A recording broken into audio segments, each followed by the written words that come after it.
see a larger pier on the horizon.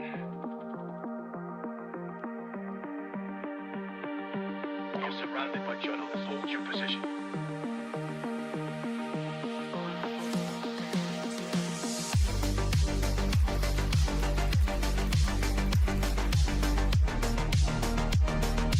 Overnight success. The Blazinator 3000.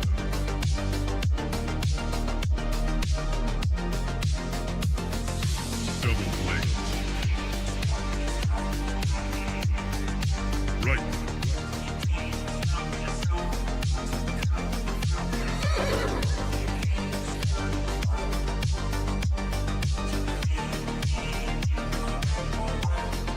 Let's misinformation.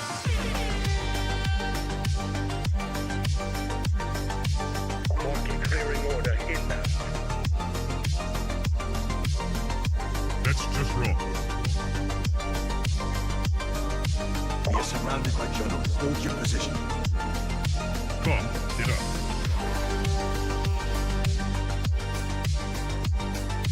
Trust the experts. Vibe cooking. We are experts. Founder mode. Vibe coded. I see multiple journalists on the horizon. Stand by. Experts. UAV online. Blaze. Double blaze. Triple blaze. Double kill. Vibe code.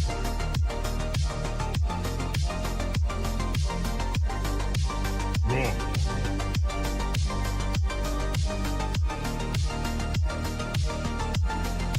Pump is up. Blaze.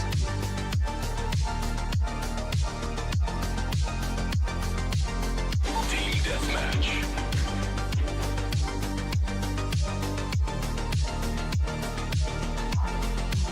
We are experts. Triple blaze. That's just wrong. Right.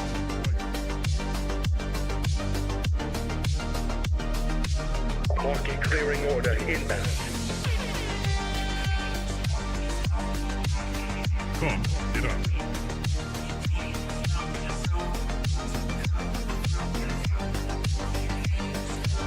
You're surrounded by journalists. Hold your position.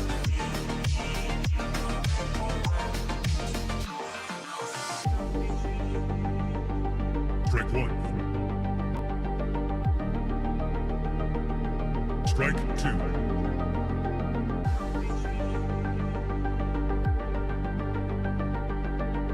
Activate Golden Retriever mode.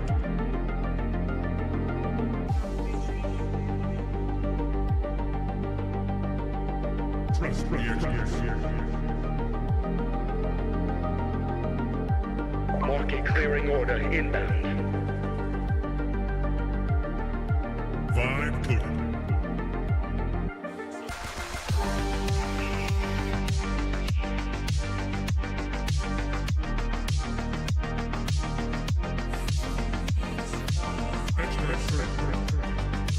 I see multiple journalists on the horizon. Stand by.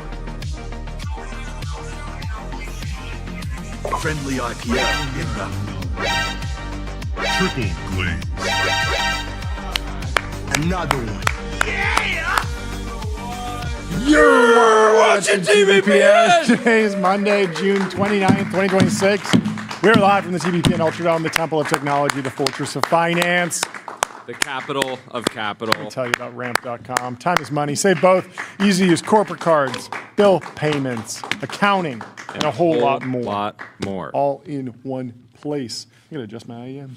Well, on the front of the Wall Street Journal today, this is how you know this is the whole AI 2027, Washington waking up. The AI stories are making it to the front page, the world news section, not just the business and finance section, more and more. So the very front page of the Wall Street Journal, of course, the picture is about the heat wave, but the lead, the story with the largest text is about artificial intelligence. China resets the AI race with the United States as security models mark gains. We're going to get into it.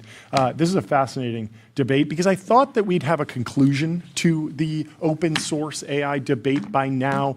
Either they would, the frontier would have collapsed and there would be, perfect commoditization, or they would have fallen so far behind. There will never be a conclusion. It'll just go, it's over. We're so back. It's over. If you're in open source AI, that's exactly how it feels.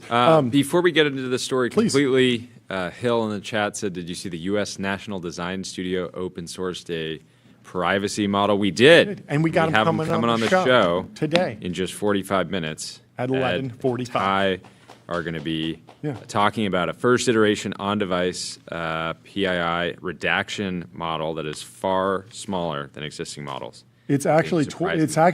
It's 15 megs, which is, and you can do it in the browser. Very cool. And we have Chad Rigetti. He's coming on to talk about a whole lot of quantum mumbo jumbo. We'll see what's going on there. And Pim's coming back on from General Intuition, and we got a bunch more founders coming on. Jakob Diepenbrock, we're announcing a $30 million oversubscribed fund with tons of TBPN guests already in the portfolio. The rest of the portfolio soon to be on the show, I'm sure.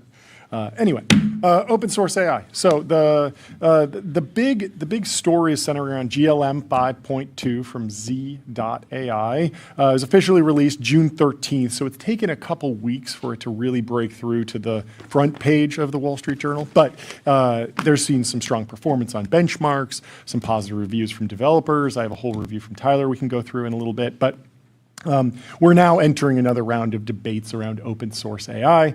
What can the model actually do? Is this a threat to national security? What are the geopolitical ramifications here? And so I'm sure this will be an ongoing conversation throughout this week, probably next week. We have some guests lined up to help contextualize it. But laying down the facts from the journal, security researchers said that a new AI model released this month by China's Zhipu AI, also known as Z.ai, can match the latest US models when it comes to finding security bugs, a development poised to reset the global tech race and pressure the White House in its overhaul of US AI policy. So unlike models from Anthropic or OpenAI, Zhipu's GLM 5.2 is open weight. You can just download it, run it anywhere. You don't need to go to an API. You don't need to go to a private company and pay them. You can run it on your own server, provided you have the electricity and GPUs to do so. It is expensive to run, as we'll go into, but it is open weight.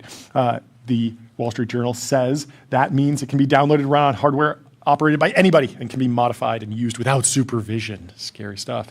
Open weight models are ideal for users who want unfettered access to systems they control, but they're also ideal for hackers who want to run them in the shadow. Unfettered intelligence. Unfettered. Oh, that's we were completely out of names for new Neolabs. That's a good Neolab name. Yeah. Unfettered intelligence. Unfettered intelligence is good.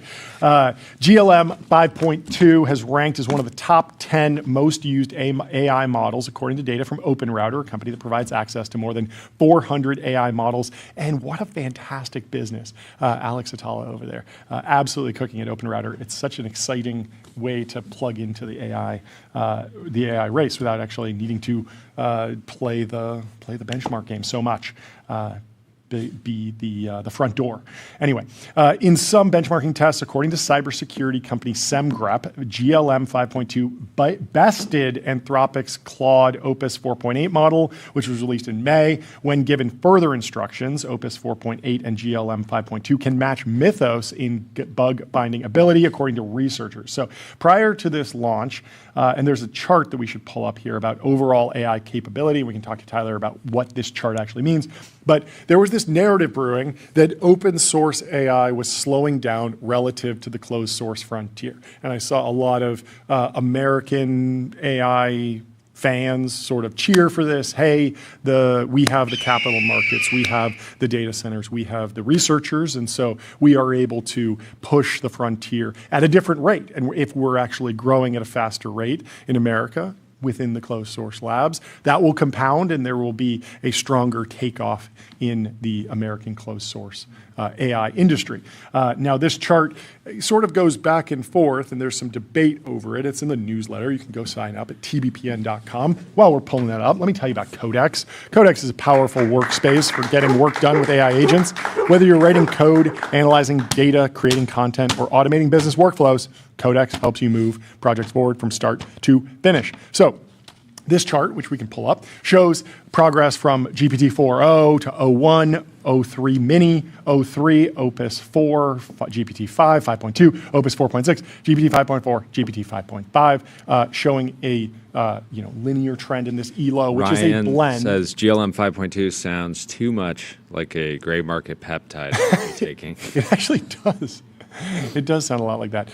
And then you can see the red line are the Chinese models, which are also improving over time, but at a slightly lower rate. And so the question was, are they going to plateau while America's progress continues to advance? And this latest model, GLM 5.2, it's very hard to apply it to this particular benchmark because this ELO was, can you give us some background, Tyler, on where this chart came from, what this is demonstrating? Yeah, so this is by Casey. Okay. I think it's how you pronounce it, the Center for AI Standards and Innovation. They have this way to calculate like the ELO model. It's basically a kind of approximation of a bunch of different benchmarks. Mm-hmm. Some of those like are proprietary, like they're not open, so it's actually hard to run these. Also, because I was basically trying to bench like all the recent models since this was published. Yeah. I think it was, I want to say May 1st. Yeah, it'd be great to throw 5.6 Sol, Mythos, Fable. And Fable. It would be great to just continue this chart because it's an interesting trend. Yeah, so a lot of those benchmarks aren't actually public, so it's very hard to estimate. But I tried, I got, you can look at like some of the benchmarks that are public, that you can reference. You can kind of match them up to previous models. 5.2 looks like it is like a big step up from the like Chinese trend line, right? But even then, I think it's hard. Like I think the group of benchmarks that were chosen for this ELO, like definitely accentuate the gap between U.S. and Chinese labs. I think there's a bunch of other like groups like Epoch AI has done a chart. They basically see a relatively stable gap between closed source and open source models. Since like 2023, like a long time. And perhaps at this point, the discussion should be more centered around cost per task more than cost per token. Yes, definitely. Because even like, new models, a lot of times when they come out, like, okay, maybe the token price is actually the exact same, but the token efficiency is much better. So then when you do a lot of these tasks, it's like it's not the price per token, it's price per something completed, and then you actually see it go down. And there's a lot of test time scaling laws where you can just throw $1 million of compute at a particular problem, and all the models do really well at it, but it's completely non-viable for any real enterprise use case, and probably not even viable if you're trying to be a nefarious hacker or something. Yes, so most people are saying like 5.2 is very token hungry, right? So it uses a lot of tokens. So maybe it definitely is much cheaper than the frontier models. It's on a per token basis. On the per token basis. But on the per task basis, it might be more expensive. Yeah, I mean, on that's still, it's generally not. But on specific tasks, you can get, if you have low thinking models, low thinking mode on the closed source ones, you can see. Well, let's revisit John Ludig's post from 2024, May 2024. This is pre-DeepSeek, talking about his prediction about why the future of foundation models is closed source. He got a lot of pushback from this because a lot of people like open source models, but he laid out a thesis around closed source data flywheels, exponential capex intensivity of training. And he said open source will have a home wherever smaller, less capable, and configurable models are needed. Enterprise workloads, for example. But the bulk of the value creation and capture in AI will happen using frontier capabilities. The impulse to release open source models makes sense as a free marketing strategy and as a path to commoditize your complements. But open source model providers will lose the capital expenditure war as open source ROI continues to decline. And that was the thesis around the time that the open source AI discussion was primarily driven by Mark Zuckerberg's work at Meta on the Llama family of models. The idea was that Meta would benefit from attracting talent. It was good marketing. It told the story that Meta has an AI story and has AI talent in-house, even if they weren't monetizing it and sharing, a really fast takeoff in ARR around those models. It showed that, hey, they're able to develop these models and that might help them cut their costs in the long term.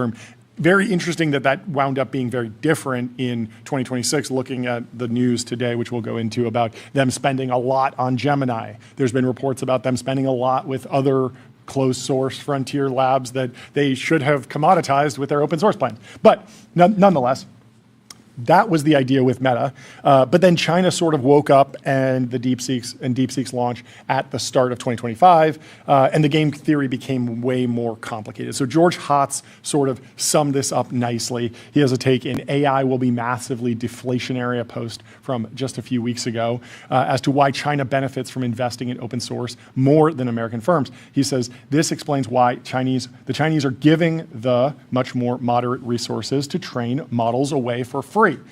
They love to see deflationary economics in the US. It is much less of a service-based economy, and so if they can go and give away free tools that deflate the value of the service sector, that is an advantage to the Chinese economy in his formulation. He says, even if you don't regulatory capture the US government, nobody is getting a monopoly on AI. We don't live in a unipolar world anymore. And so he compares what's happening in he likens what's happening in DC to sort of rearranging deck chairs on the Titanic. It's a very fun piece. So we're back to this discussion of what are the consequences and the impacts of open source models, particularly in the United States. And there's been this clip that's resurfacing from Dario Amodei when he was testifying in front of Congress in 2023. And it's now recirculating, and it was reposted like he just said it, and he did not. So be clear about that. This is from 3 years ago. But some of his predictions were very prescient as of where the frontier is today. So he said, I'm very concerned about where things are going. If we talk about 2 to 3 years for the frontier models, for the bio-risks, is sort of a bad transcription of what he was saying. But he's talking about 2025, 2026. Remember, he was saying this in 2023. We're there now. I think the path that things are going in terms of the scaling of the open source models, I think it's going down a very dangerous path.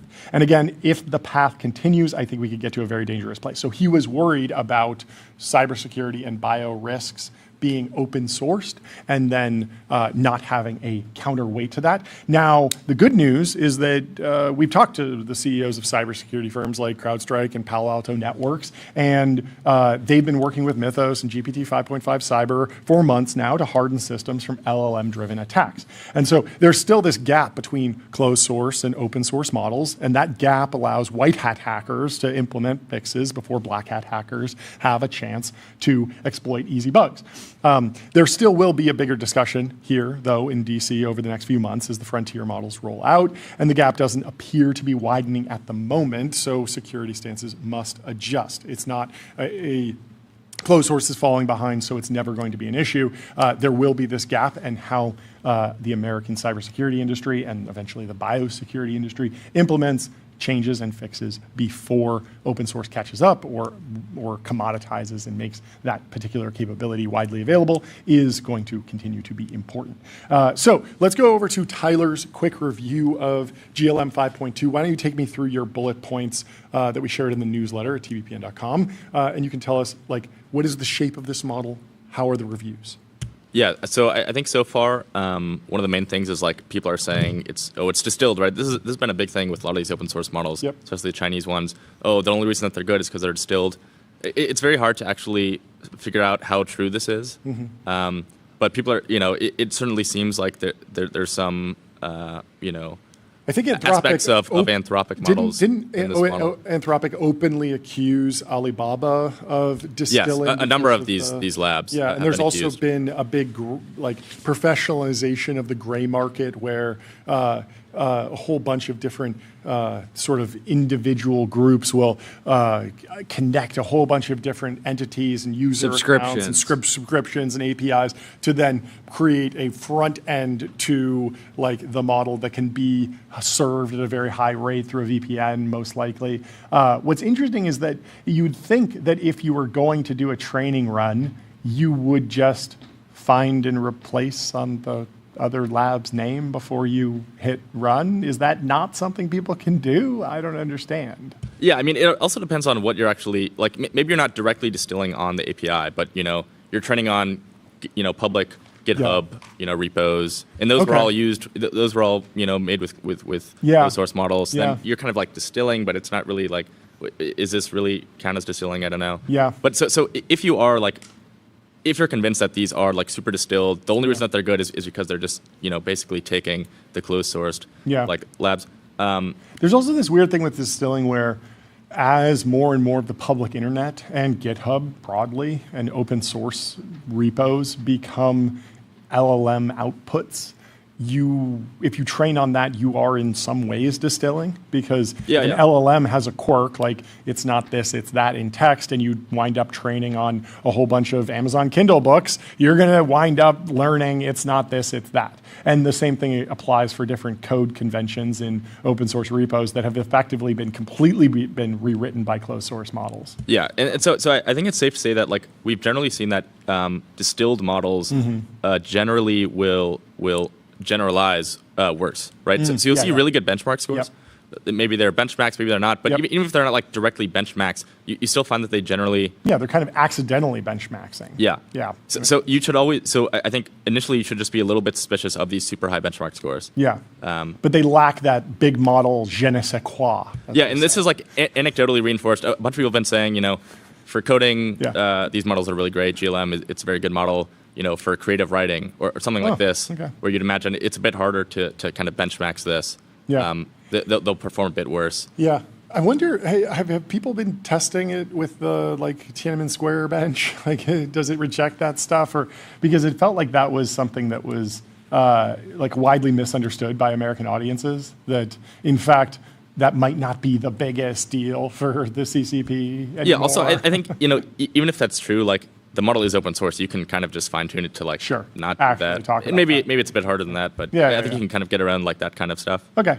Yeah. So we talked about the token hunger and the API price. And in general, I mean, you said, I'm not convinced that there's a big market for this class of model, especially as frontier models get more efficient. If you look at OpenRouter, the most used models are the smallest open source models, presumably being used for specific tasks that need to be repeated over and over again. So, yes, I think like what we've seen is, that's the John like a marginal IQ point of the models is like extremely expensive. Frontier models are getting very expensive. People have to cut back. Their token maxing. This is like massive bill on their balance sheet or whatever. I think like it seems like there's now basically like two classes of models that people really use. There's like the frontier ones, and they're using coding agents. They need the best thing. If you're doing cyber, like you just need the best model because the risk of someone hacking you, it's so great. You just need the best thing. You pay whatever it is. And then there's the second class, which is like these very small, very fast, very cheap models that you can use for these kind of point solution things. Maybe you have some orchestration where you're using a really big model to have these little agents using these very cheap models. I think in the middle, it's hard to actually figure out what is the real use case. Maybe it's like hobbyists using these coding agents, and they don't want to pay the super expensive tokens of the closed source labs.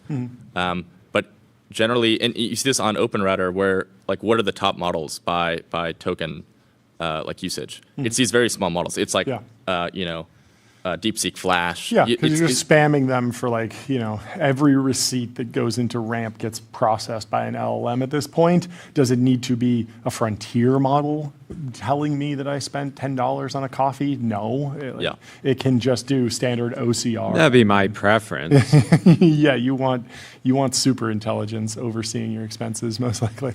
But no, you use the right tool for the job, and that's clearly what's happening on Reddit. But also I think like it is a very good model, right? Like we should not fully dismiss I think the idea that, the gap is widening, we really don't have to worry about these open source models. I think they are like very good. Yeah. And maybe if you're super worried about distillation, maybe something changes if the models are kept to these big partners, right? Like what we've seen recently with government coming in. But I think we can't really fully dismiss these labs. Yeah, it throws a little bit of a wrench in the like the monetization potential. Like how long can you monetize a new frontier model? That's more tricky. And then the other one is just like if you're going to keep a model behind KYC or behind an approval for specific companies, like the government has been sort of edging towards and moving towards, it gets a little bit tricky if all of a sudden you just wait 3 months and, I was waiting to get approved for this one for like GPT-7 or whatever, but by the time the government got back to me, my company got access to GLM-6 and it's close enough. And so that just throws another wrench that I think the government will have to figure out how it puzzles together with the rest of the strategy, which has been, back and forth as always. Anyway, let me tell you about Shopify. Shopify is the commerce platform that grows with your business and lets you sell in seconds, online, in store, on mobile, on social, on marketplaces, and now with AI agents. Google caps Meta's Gemini use as AI demand strains capacity in the Financial Times. Surging appetite for advanced models is turning computing power into the tech industry's scarcest commodity. And they have a picture here of a Google Gemini bicycle, which looks fantastic. What does that have to do with Meta, though? I think that was just the best Google Gemini picture. It is hard. Otherwise, it's just a picture of a phone screen. I mean, you saw in the Z.ai, it's just a picture of the app, which is like so boring. Imagine writing this. Or it's the stock image of the brain with the neurons. That's always good. What do you think? I mean, this kind of ad placement, like on a what do you actually call this? It blocks the water. No. The part that blocks water from if you were to ride fender this bike. flare. Yeah, some type of fender thing. Sort of like a Mansory kit for a city bike. Exactly. But imagine riding that Gemini bicycle in the rain. Fantastic. Google has that's what it's for, so the water doesn't come up and splat you. Interesting. Okay, I never knew what that was for. You never knew that? No. This is educational. The experience of hosting the show is educational for both of us. It is. Google has put limits on Meta's use of its Gemini AI models after the social media giant sought more computing capacity than the rival tech group could provide in the latest evidence of the infrastructure constraints facing even the world's largest AI providers. Google told Meta around March that it could not provide all of the Gemini capacity the company wanted to purchase, according to 3 people familiar with the matter, in a move that has disrupted and delayed some of Meta's internal AI projects. So I don't understand how this is possible. Yeah. So one, Google spent $200 billion on CapEx. Okay, so of course, like this around this time, token maxing was becoming a thing. A lot of every company in the world, at least every tech company in the world, kind of going a little bit crazy from a spending standpoint.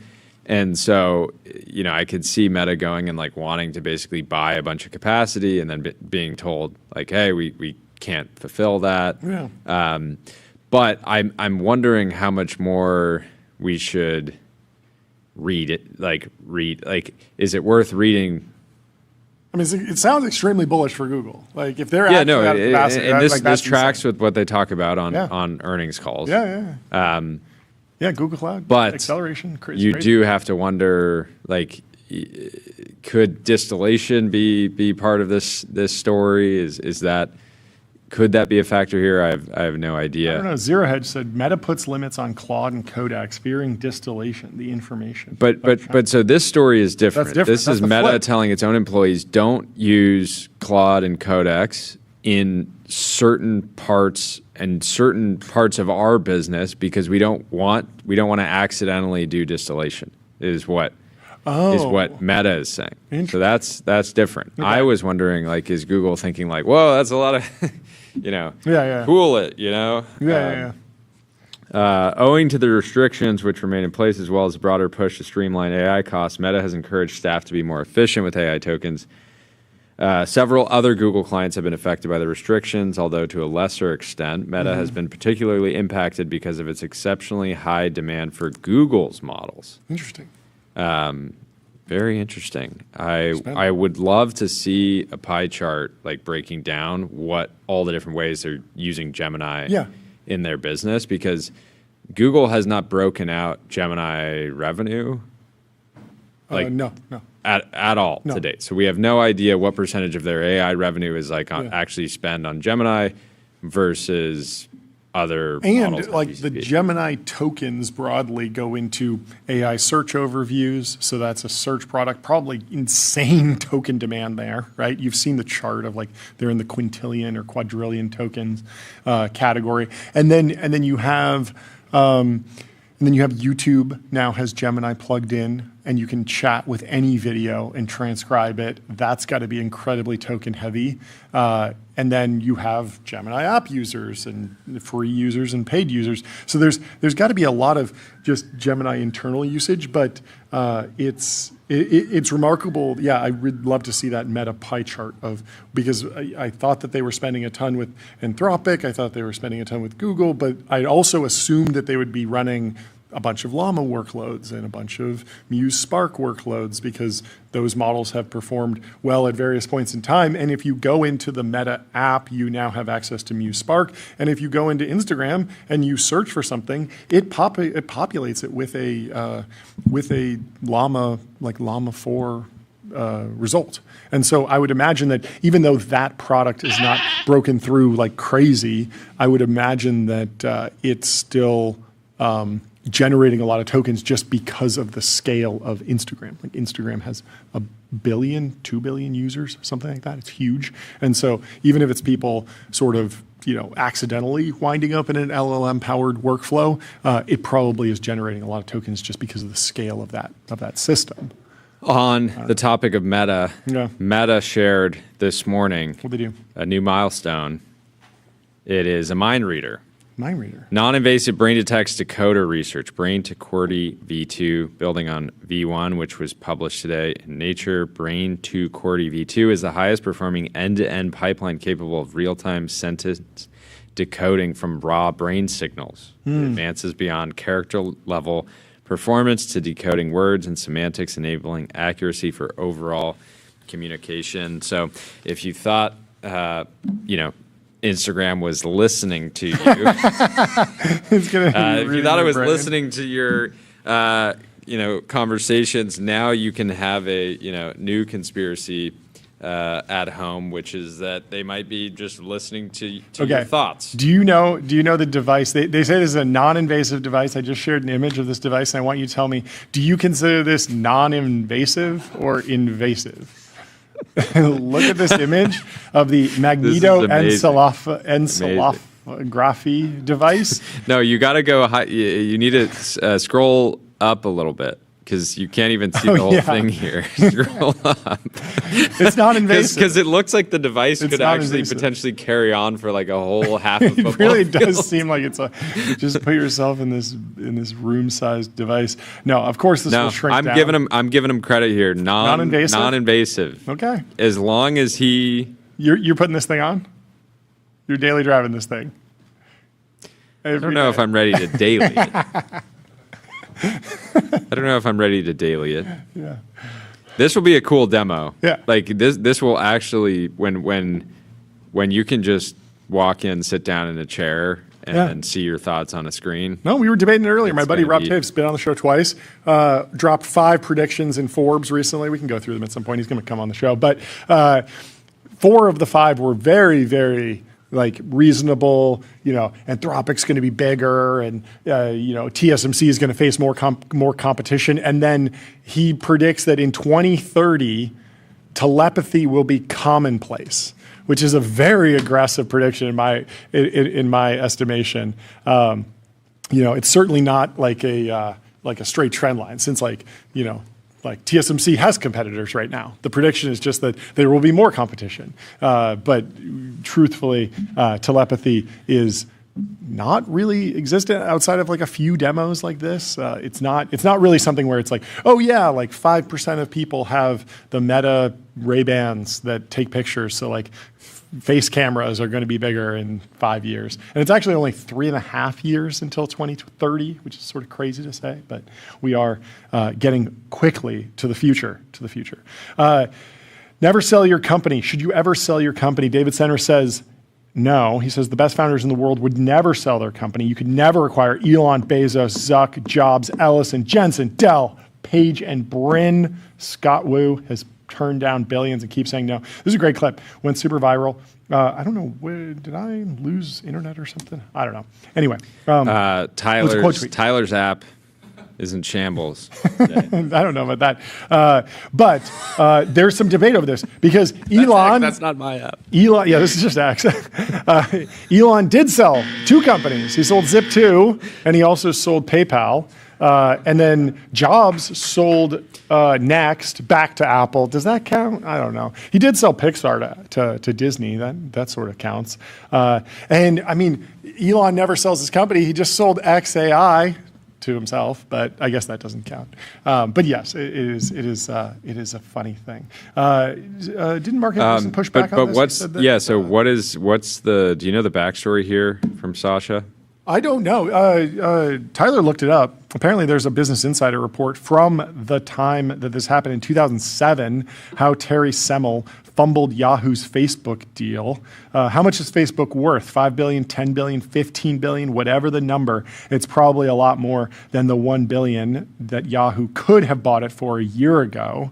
As Yahoo continues its soul searching, here's an unpleasant rendition of Semel's catastrophic decision, courtesy of Wired.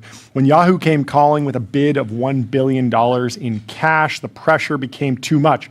Zuck relented in July of 2006. He was just like 18 months into building the company, something like that. Verbally agreeing to sell Facebook to Yahoo. He said yes. He said he was going to sell Facebook to Yahoo, allegedly. Strategically, it seemed like a good match. Yahoo had hundreds of millions of users. But its foray into social networking was struggling. Facebook had cool tools and was looking for a mass audience. The timing, however, could not have been worse. In the days after Zuckerberg agreed to sell, Yahoo announced it was projecting slower sales and earnings growth, and that the launch of its new advertising platform would be delayed. Its stock price tumbled 22% overnight. Terry Semel, Yahoo's CEO at the time, reacted by cutting his offer from $1 billion to $800 million. He just took 20% off, but Zuckerberg, who had been warned about Semel's reputation for last-minute renegotiations, walked away. And that's probably reasonable. I mean, if they're cutting the price there, you have to imagine that as it gets papered, you get cut down again, then the earn-out, you get cut down again, and all of a sudden you're walking away with barely anything. But 2 months later, Semel reissued the original $1 billion bid, but by then Zuckerberg had convinced his board and executive team that Yahoo wasn't a serious partner and that Facebook would be worth more on its own. He rejected the offer and became famous as the cocky youngster who turned down $1 billion from Wired. Legendary.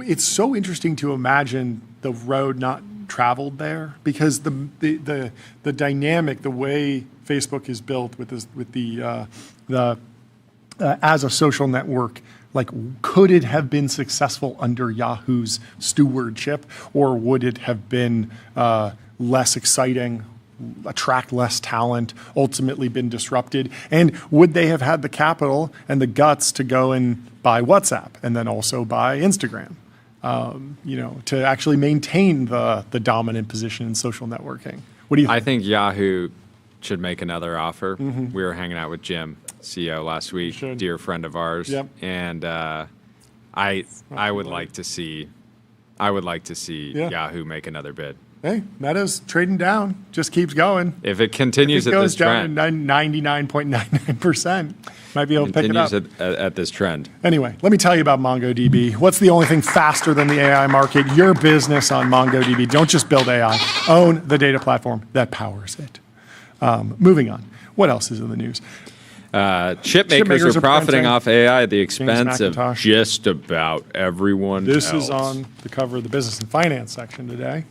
We are witnessing an extraordinary transfer of cash from the providers of AI and perhaps one day AI users to memory, chip, makers. Take us away, John. Yeah, the explosive growth in Micron Technology's profit in the latest quarter is extraordinarily good news for its shareholders, but it comes at the expense of the artificial intelligence companies to which it sells fast memory chips. Micron, along with Korea's Samsung Electronics and SK Hynix, are to AI what oil producers are to the airlines, makers of an essential input that this year suddenly became much more pricey because there is extremely limited capacity to make the high bandwidth memory that AI needs, and it takes years to build production facilities. Soaring data center demand simply jacked up prices. Micron's soaring profits are, for its customers, soaring costs.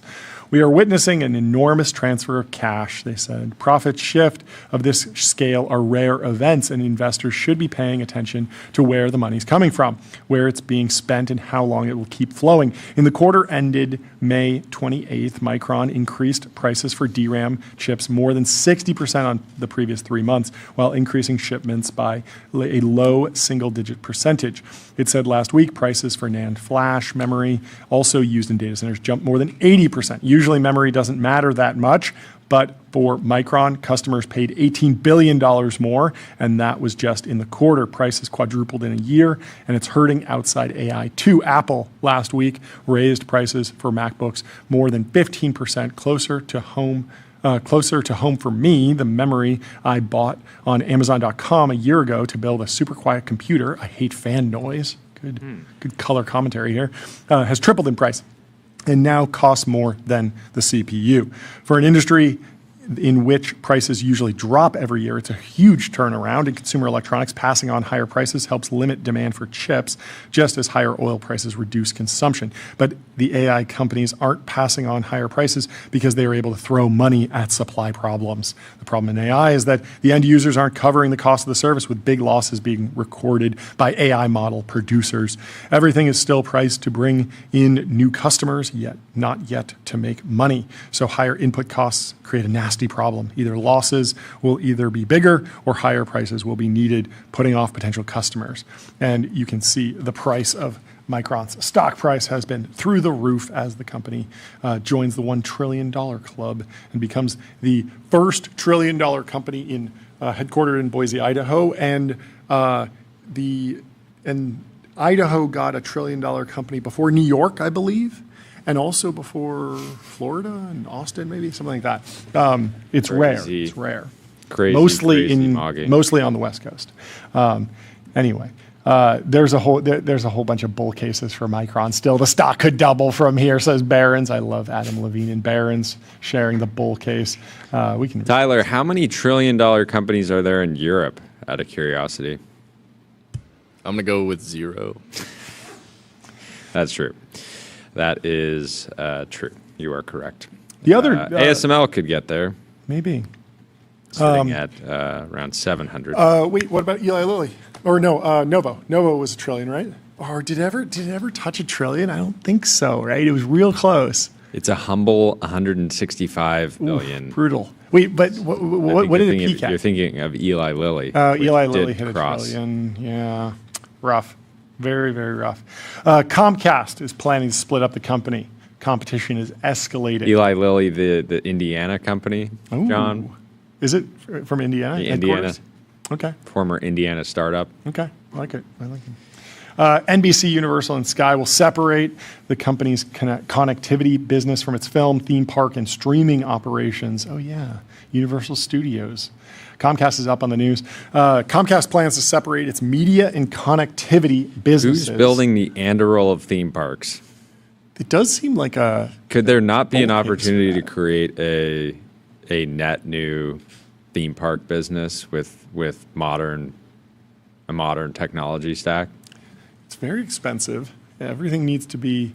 Like, the modern technology stack in theme parks is expensive. tricky. You don't believe in the theme park capital markets? I don't know. I know. I've known people that have worked on theme parks at Disney, and it's tricky because you have to amortize a ride over like 20 years, and so you'll go. It seems like an absolutely brutal business. Yeah, that is probably harder today because Huge power law. think about, Yeah. at the time that a lot of these parks were built, like you didn't have like infinite online entertainment for every single sub niche. Yes, but instantly available. I mean, there's a whole bunch of trend pieces right now about how IRL experiences are seeing higher than ever pricing in the face of you could just watch the Knicks game on TikTok highlights, but people still forked over $5,000 to go see the game. And so, you have that like barbell strategy where Thrive is buying a stake in the San Francisco Giants, a baseball team that should They're face also competition. exploring the NBA team. Yeah. To Vegas, but So at the same I time, think I'm at the more same in your time, camp, John, that there there's is also maybe an that stat opportunity. that came out this morning or maybe yesterday that there's more sports betting volume than all sales of movie tickets, Mm-hmm. theaters, theme parks, and like a couple other of these IRL categories. Is up or down? Less, It's lower?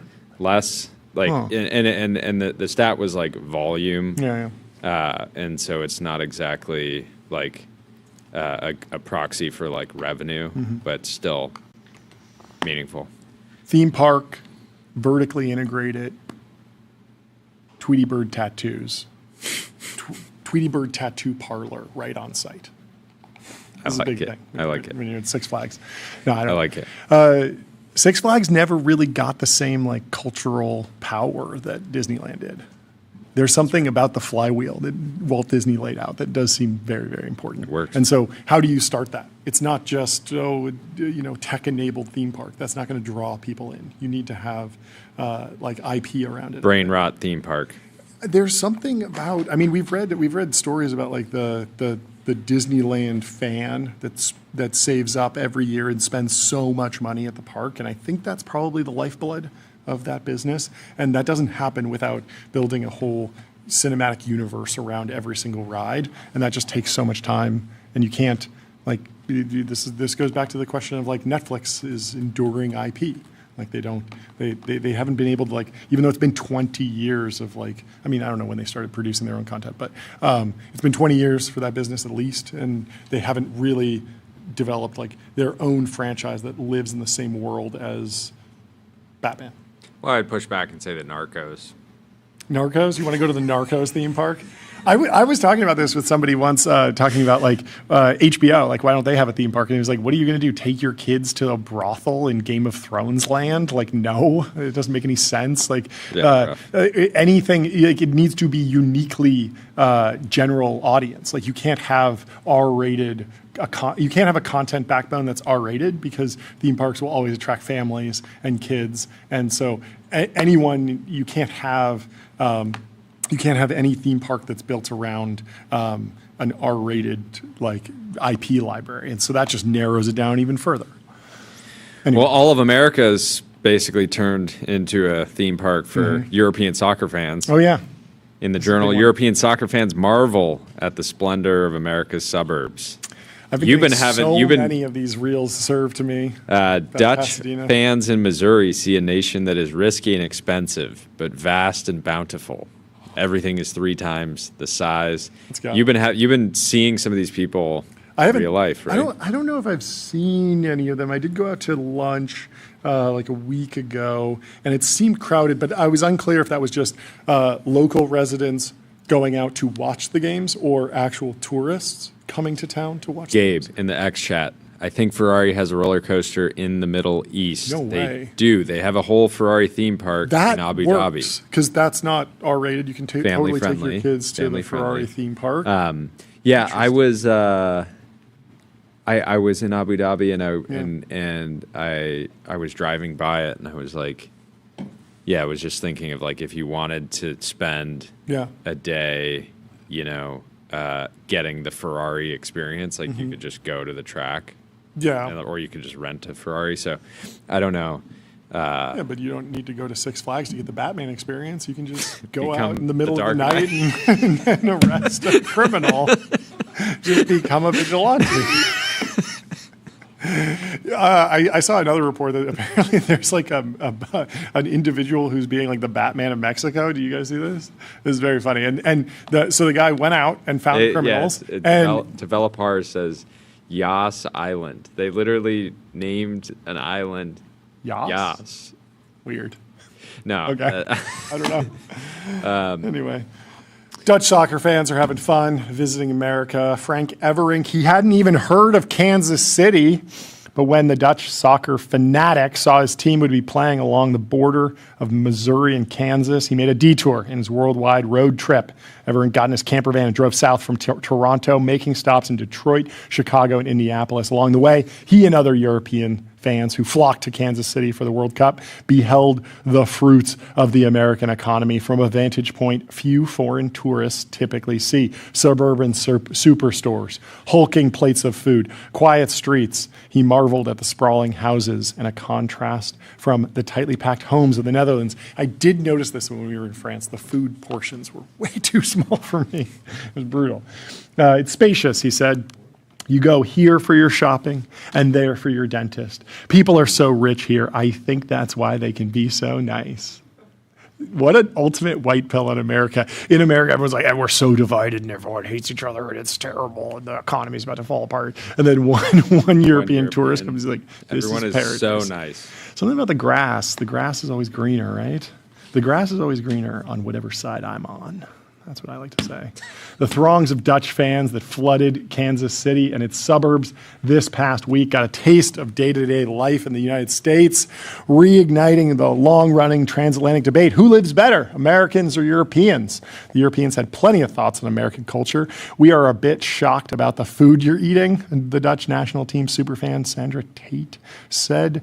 Fans also balked at the size of Costco's and the vastness of the highways. In recent days, social media has been filled with videos of Europeans gawking at the staples of suburban life. A two-car garage, a walk-in closet, a second refrigerator. One Brit went viral for trying Chick-fil-A for the first time. That was absolutely banging, he said. In another, he toured the inside of an American fire station. The way that they experienced at Chick-fil-A was me seeing the Renault Twizy. Wow. This is unbelievable. This looks like they made the perfect car. Yeah, so small. And it's the way they think about our fire trucks, which are massive. This is nuts, honestly, they said. Tyler, while we wait for our first guest, do you know anything about Bosnia's World Cup team? The United States is facing them on Wednesday. Do you have a stat breakdown or anything? Be very careful with what you said, because I saw that there was a news reporter who faced fierce backlash for really calling Bosnia out and saying, like, I don't know where it is on a map. And the funny thing was that it was delivered in like the typical newscaster, I'm here reporting on the ground, and tonight, but Bosnia will be playing. And then she just like transitions into color commentary giving hot takes about how irrelevant Bosnia is in her mind. And the Bosnians did not enjoy her critique of their country. Yeah, pure disrespect. Anyway, there's a little golf cart. We got to talk about this at some point, but there's a new car. It's like a Twizy. You're going to love it. It's close. It's no 25K. Twizy. It's no Twizy to you? Let's bring in our first guest. Anyway, let's bring in our first From guest. the National Design Studio. From the National Design Studio. Welcome to the show, gentlemen. How are you doing? Thank you so much for coming on the show. Please start with an introduction of yourselves, the company, and then the announcement today. My name is Edward Gorberstein, and I run engineering at National Design Studio. It's technically not a company; it's a government organization. Oh yeah, that's right. Sorry. And I'm Ty Groot. I'm one of the engineers at National Design Studio. Okay. And today, the launch. Take us through it. We're launching Ramparts. It's a local first privacy model that puts people back in control of the data that they share with AI.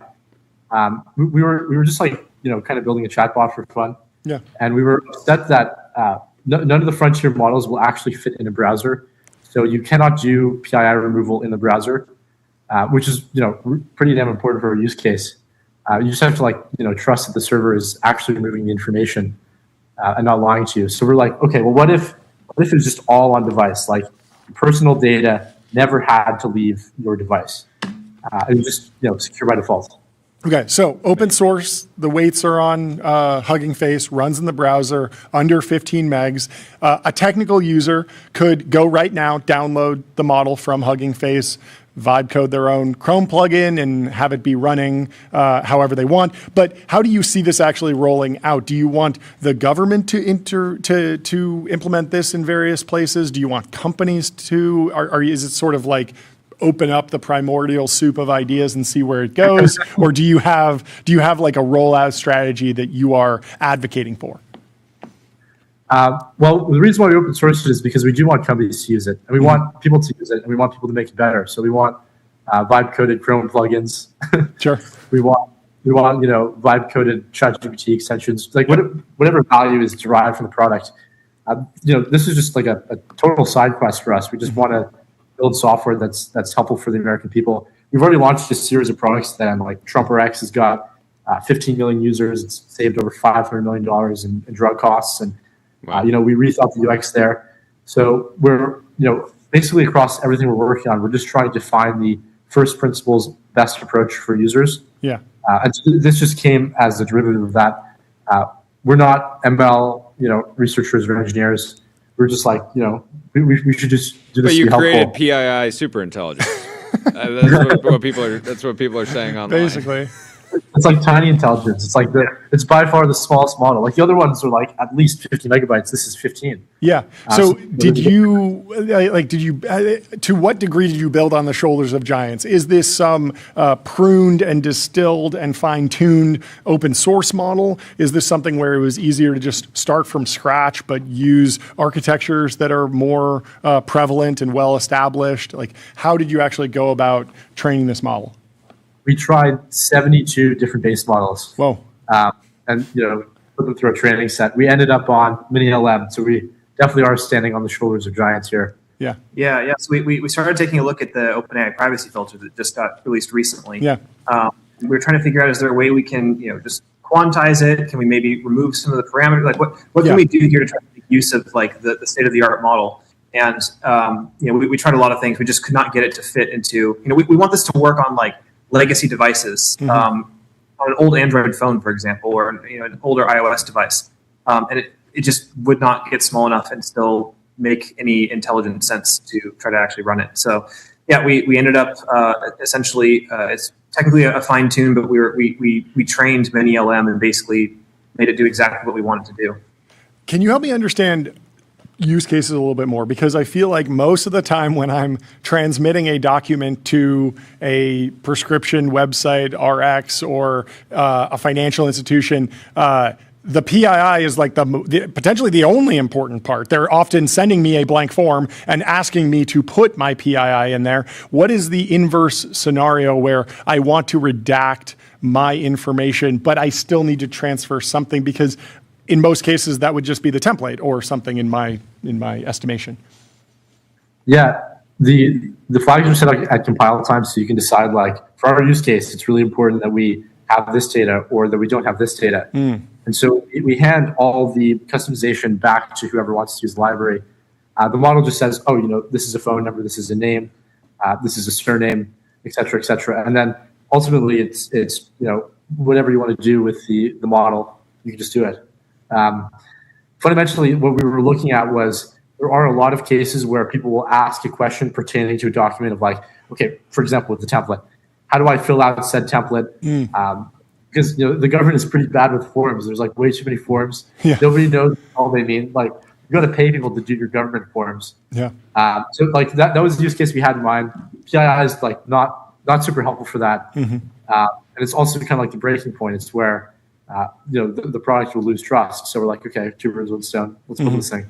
That makes sense. How do you guys think about side quests at the National Design Studio in general? Like, I imagine every single day there's opportunities that come up, and you guys are in a unique situation where it's sort of like all side quests by design. You have a mandate, but at the same time, there's so many different places you gotta go hunt. The government, interacts with people's lives. I'm very curious. It's pretty hard to pick what to work on because there's a lot of exciting things. There's like everything is huge scale. Everything could be way better. Maybe not everything, but a lot of things. So there's like a huge calling for side quests.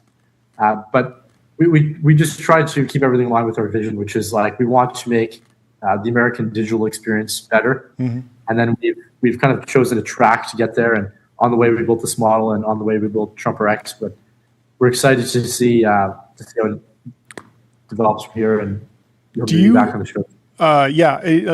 Diving more into that, do you have a reference point in tech? People might ship, they might think in quarters, financial quarters, 3-month cycles. They also might think about a 2-pizza team, which I think is like 10 people. Do you have an idea of where the sweet spot is from what you've experimented on? How many people do you want to bring into a project? And then how long do you want to spend there so you don't get stuck for a decade, because you might not have a decade?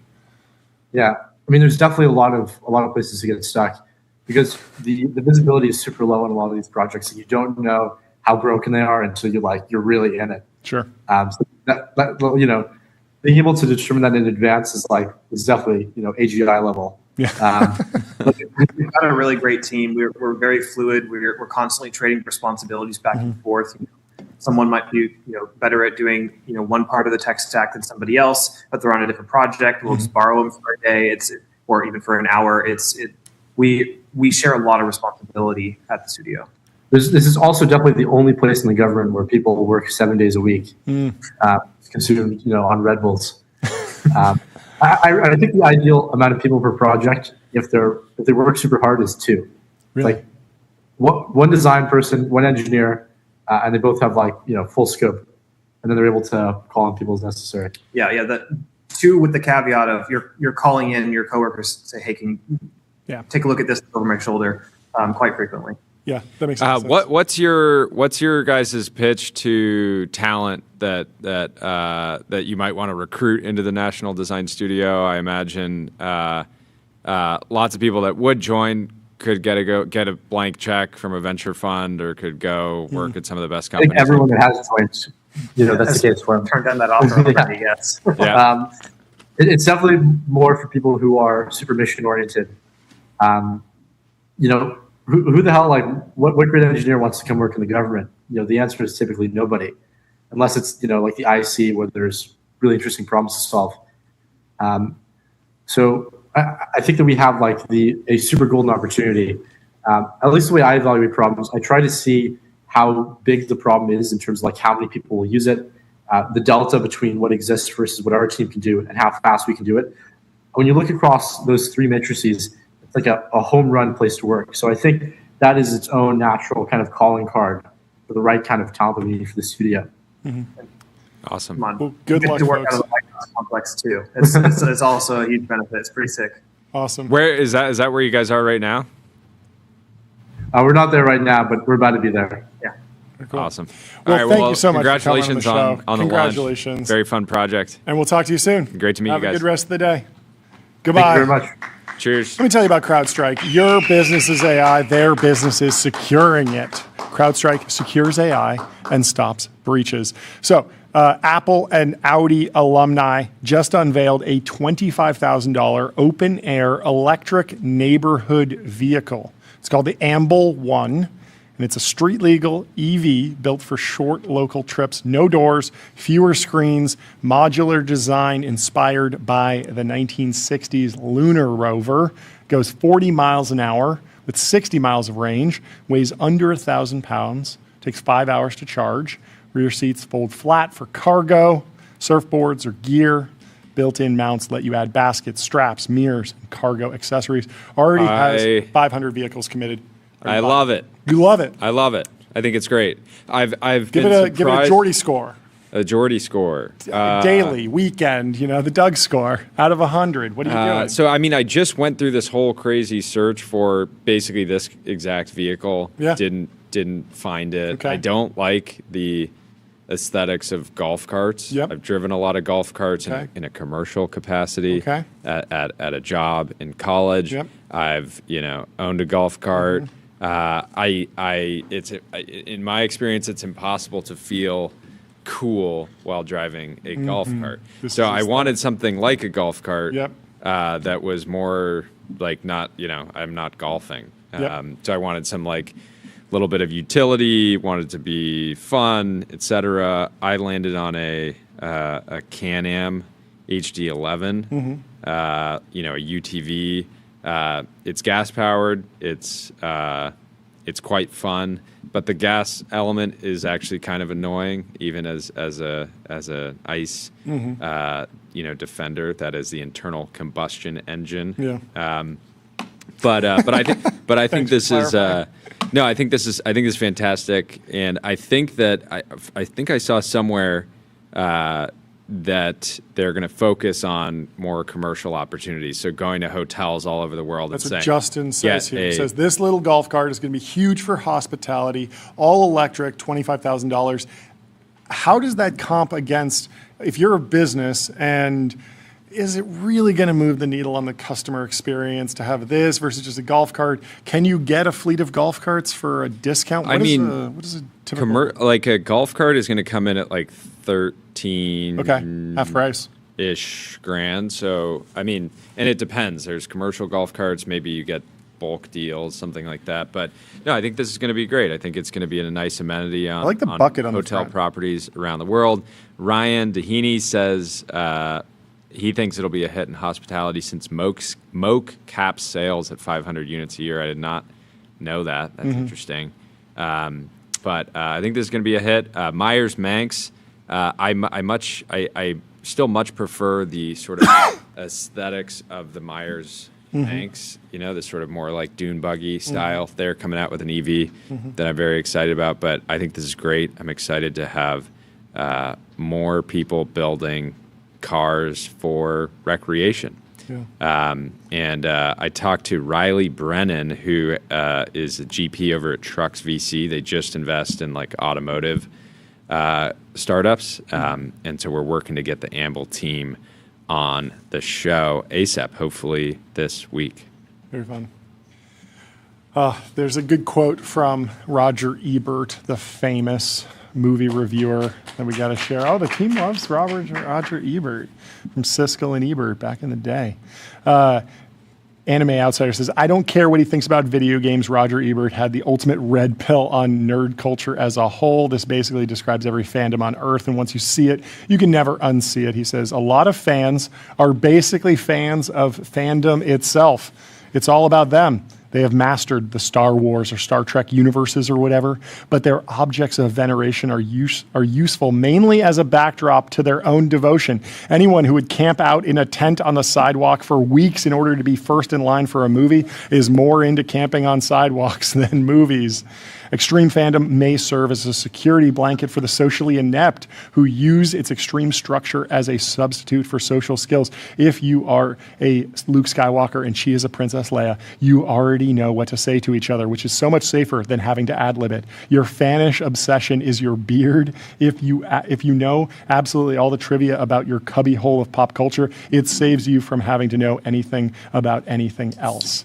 That's why it's excruciatingly boring to talk to such people. They're always asking you questions they know the answer to. What a funny. It's like you in your Apple Vision Pro fandom. We're always just having a normal conversation, and John will say, yeah, this would be better if we were in the Dino experience. That's not true. I'm not much of the Dino experience. Anyway, let's bring in Chad Rigetti from Rigetti Computing and Sequoia. Chad, how are you doing? What's going on?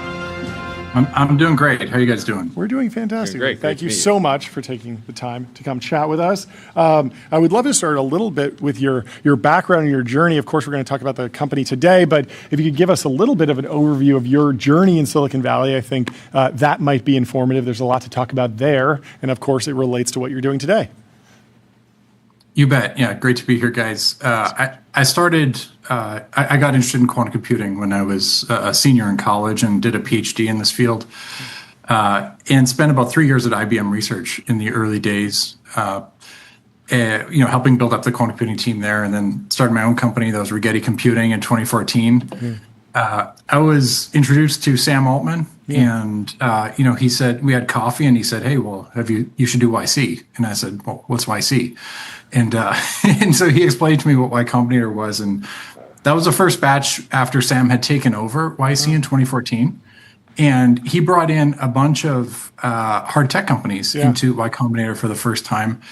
And so I got to be a part of this incredible group of companies, including Helion, Oklo, which is now public, Ginkgo Bioworks. Boom, Ginkgo Bioworks, yeah. Yeah, Boom was a couple batches after me, but there was this cohort, summer 20. But yeah, so anyways, it was a fantastic experience. Ended up running Rigetti for about 10 years. We took it public in early 2022 through a SPAC transaction. We were the third quantum company, I think, to go public. And so that was an incredible journey. And, so I've been in quantum computing, I usually say my entire adult life, and in Silicon Valley for a big part of that. But it's just a really fascinating mix. And there's incredible people working in this area. There's incredible technology that's being developed, and it's going to change the relationship between artificial intelligence and computing infrastructure. And that's what we're working on at Sigildry. Yeah. The journey of going public, all the market gyrations, is being a public company less predictable than venture and being private? Because there's still the whims of the private market, whether you're in the hot category that year and venture investors are scrambling to get their position built up in a particular category. But the public markets seem like even harder to read on because you have retail investors and the stock's up and down and things can reprice on a minute-to-minute basis. What was it like psychologically transitioning from private company to public company? I think either can work, and there's a right answer for different companies, and you got to ask yourself the question what you're trying to achieve.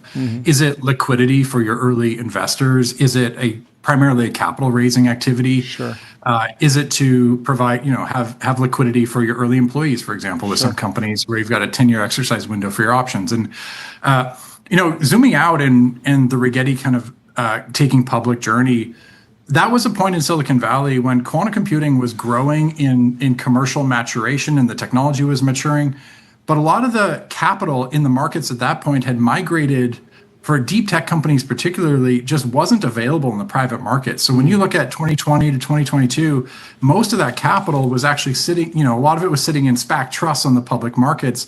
And those SPACs were hungry to cut a deal. Sure. And so a lot of companies ended up going public during this wave simply because the founders, the executive teams were making the decision that gave them the best chance of capitalizing the business going forward.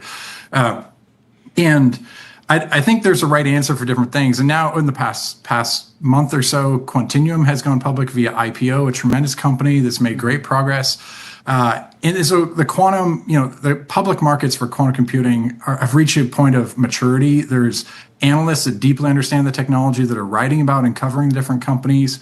It's a very, very interesting marketplace. And then in terms of what it's like and the decisions that different companies have to make, I think the key thing is to take a long-term perspective on what you're trying to accomplish and what kind of business are you trying to build, what kind of cap table do you want to build, and what strategy best suits, is best going to help you achieve that. Yeah. What kind of feedback did you get in the early days around naming the company after yourself? I've been surprised at more. There's so many generic names in the startup world now. That's like the blank company of San Francisco or things like that. Or, all the Neolabs have like the same sounding names. It'll be like advanced superintelligence. And then there was a big boom in like .lys, like Friendly, Bitly, Musically. There were tons of companies that were .ly for a while. But I can only think of one other company, Chris Amidon's company has Amidon Heavy Industries. Yeah. It's rare. But I'm sure people thought you were a little crazy back then. Well, quantum was a different thing back then. Look, I think there's two quantum companies that don't have a Q in their name, and I started both of them. One is Rigetti, and the other Sigildry, which is what I'm focused on. Yeah. And but I will tell you, when you think about advice for founders, when you think about naming something, and advice is worth what you pay for it. But think of a name that can become iconic, and if that means it's got to sound very fresh and new and different. And if every other quantum company has a Q in it, maybe you try avoiding that. And that's what led me to Sigildry. Sigildry, I love this name. It's from a Patrick Rothfuss novel. And he was an American writer. He wrote this incredible novel called Name of the Wind that came out in mid-2010 or so.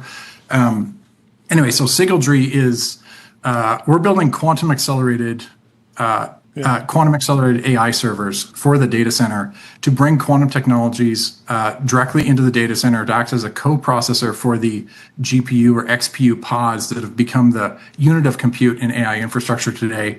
And we're based in Ann Arbor and San Francisco. Our hardware development's here in Ann Arbor, Michigan, where it is hot and humid today. And and our AI research team is right there in downtown San Francisco. So what actually needs to happen? What is the path to, I would imagine like cheaper tokens? Like, is that the pitch? Like one day the tokens will be cheaper and we need to do X, Y, and Z to get there. What's X, Y, and Z? You need to, well, first of all, quantum hardware is going to address a lot of different computational challenges today, right? So quantum computers will be able to solve problems that are impossible or very challenging to solve with any form of classical computing, no matter what scale it reaches. So at Sigildry, we're focused on applying that capability specifically to some of the computational challenges in AI to reduce the power and reduce the cost associated with training and deploying these models at a very large scale. What needs to happen to get there? Well, you have to build a quantum computer that meets the specific requirements for AI workloads. And the strategy that we're taking at Sigildry is we are very focused on deeply understanding what those challenges are, what needs to happen inside the data center to reduce to bring these algorithms that can have a different kind of scaling complexity class than classical algorithms for AI training and inference. And then understanding what kind of quantum hardware is needed to run those. And what we found is there's a set of requirements that you need to meet that probably are never going to be met by single modality hardware. What do I mean by that? In quantum computing and quantum hardware, there's different kinds of qubit technologies that you can use to instantiate the qubits. So there's superconducting qubits. That's what I did my PhD in and what my first company was based on. That's what IBM is focused on, and largely Google has been focused on. But there's also trapped ions. Quantinuum and IonQ are doing trapped ions, and a long list of other companies. There's photonics. There's now neutral atoms. There's spin qubits and semiconductors. There's all these different hardware substrates that people are using to pursue and to build quantum computers based on those. And what we're doing at Sigildry is stepping up a layer and saying, from a computer architecture perspective, modern computers aren't built out of one physical kind of bit. There's not just one transistor type that makes up these computers that we're using today or the computers that are used to train large-scale models and deploy them. There's a plethora of different physical technologies that are used to build these computer systems. And so at Sigildry, we're looking across all the different quantum modalities and hardware types and architecting computer systems to meet the requirements of AI based on the maturing path that all these different hardware modalities are on. And that allows us to build systems that are specifically tailored to AI and that we believe are going to be able to meet the requirements of bringing quantum into the AI data center at scale. How important is simulation at this point? Are you at a place where you can run this, basically run the code of the future in simulation to understand, run it on a classical computer, not see the performance gains, but at least understand that when the quantum system is available, there will be a cost savings? Yeah, we've been able to do that, largely speaking, and you can do simulations of something, computer system or a jet or anything, and varying levels of physical fidelity and detail.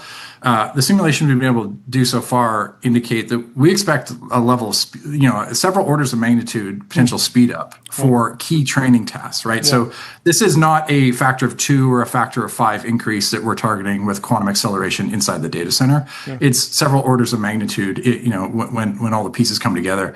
But that simulation you talked about is a really, really important and powerful part of designing a computer system. You can't simulate all the logic of a quantum computer because that would require a quantum computer itself, kind of by definition. But you can do load profiling. You can do traces. You can understand how that's going to, be distributed across classical and quantum hardware, and also simulate all the networking transactions in between. And so that's a kind of simulation-driven design approach we're taking. Yeah. I guess what specifically in training benefits from quantum computing? Because the example that everyone goes to in terms of quantum computing, novel algorithms that actually have potential to do something that a classical computer can't do. It's like Shor's algorithm, cryptography usually. But when people think about training AI, they usually just think a bunch of matrix multiplication. Is there some different path that you plan on taking, or do you think you can operate at sort of a hardware agnostic layer much like we're seeing, leading AI firms get off of CUDA? Like, is there a world where you get off of classical but by and large, it's the same training paradigm? It's really interesting. I think the answer is both. Mm-hmm. So our starting point is we're looking at ways that you can insert quantum algorithms and quantum computing capability into the existing paradigm, the existing workflow for training and deploying very large models, frontier models at scale. And that means that you're looking for an insertion point from quantum algorithm where the data in, the data out allow you to then take a step that would take maybe a day or two classically and compress that down to hours or minutes and do that throughout the workflow. Yeah. The challenge is that quantum computing provides an exponential, the possibility for exponential speed up with the right algorithm, but it also has this issue with data in and data out. So it's classical data in, which can't be exponential in size, and classical data out. And so the less you do that translation between the quantum part and the classical part, it's going to end up working better. So asymptotically, where we're heading is more quantum native models, models that are designed in the first place to leverage a quantum computing capability tightly integrated with your classical infrastructure.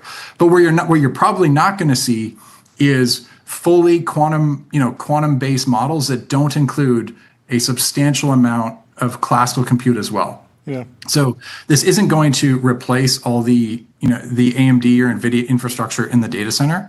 It's going to augment it. And our business model and our focus and our product strategy is to build a quantum accelerated AI server that sits next to the pod and acts as an accelerator for the XPU or the GPU pod in the data center and drive towards a very high attach rate of ideally 1-to-1 in the data center infrastructure of the future. And that's what's going to allow you to then run accelerate the current paradigm, but also use that as a substrate to design new kinds of models that will fundamentally be better and more efficient from a time perspective, from a cost perspective, from an energy perspective. But also, these models are in a way just a representation of the computer hardware that they're based on. And what's easy and hard from a computing and communication perspective on the hardware translates into the model capability. And with quantum, you have a fundamentally new resource in the data center that's going to allow new model capabilities to be developed and brought to market. How are you thinking about timelines with this new? With the new company, do you think there's? I imagine with the business right now is like an entirely more of like technical risk than execution risk. Is that the right way to think about it? Like there's a lot of hardcore research that needs to be done, understanding the feasibility of the approach. And what kind of like conversations are you having with potential partners, if at all, right now versus about kind of like the near term application, or are conversations like 2030s and beyond kind of thing? Yeah, we're talking to customers now. We've got several active conversations. I think partnerships and early engagement with customers is a big part of our strategy. The reason that's important is because the challenges of really bringing a new compute capability into the AI data center are substantial, and you got to be working with customers out of the gate to really understand those requirements, what moves the needle for them as an organization. And so that's what we're doing, and that's what we're focused on. In terms of timing, it's a fantastic time to start a company like this. The underlying hardware has made such tremendous progress in the past 10, 15 years. And the market is, with the amount of investment that's being made in AI infrastructure, there is clearly a recognition that we need a new approach to drive down the cost per token, to drive down the energy associated with these very large-scale data center projects, to make it fundamentally more efficient. And quantum promises a more efficient way of translating watts into intelligence. That's what this enables and unlocks in the long term. And to me, this is in many ways a better idea than putting stuff in space, because ultimately, space gives you a lower, cheaper access to energy, and it gives you a better way to dissipate that heat. But you got to put it into space, and that takes a lot of fossil fuels. That takes a ton of energy in the first place, and it doesn't actually change the computational complexity of the computer hardware that you're running. Why it just don't solves the power challenge? Quantum can unlock much more than that. Yeah, it's a good point. Why don't you think Elon has made a real run at quantum? I think the answer is that quantum is at this interface of deep science and engineering, and a lot of what needs to happen over the next 3 to 5 years to bring this technology to market at scale is engineering risk, but it is quantum engineering risk.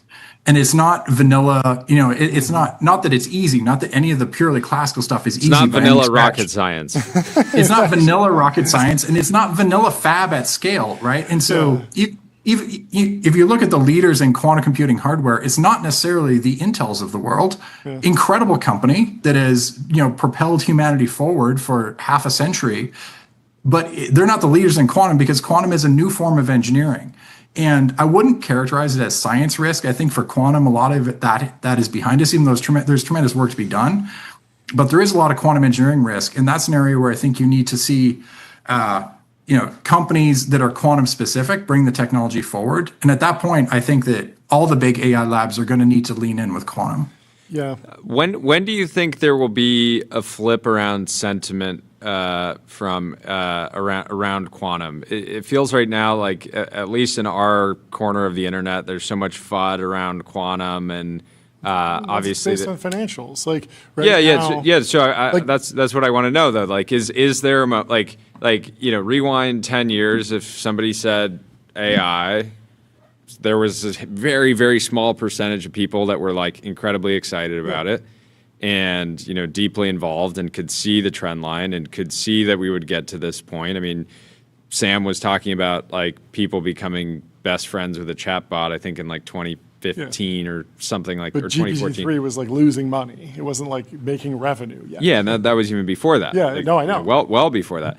And so, but then eventually it flipped, and it's really hard to, there's a lot of people that are AI bears, and they talk about like overinvestment, but they can't deny the value of the products, right? Like they're fundamentally pretty useful, right? And you could argue that they're, some bears can, but yes. Yes, some bears would still figure out a way to argue that they're not useful. But I imagine like with both of your companies, you're predicting that like within the next 5 years, there's like a flip. But what do you think is the first kind of like driver of that, where maybe the average person in Silicon Valley actually starts to say like, hey, I wasn't taking quantum seriously enough? Mm-hmm.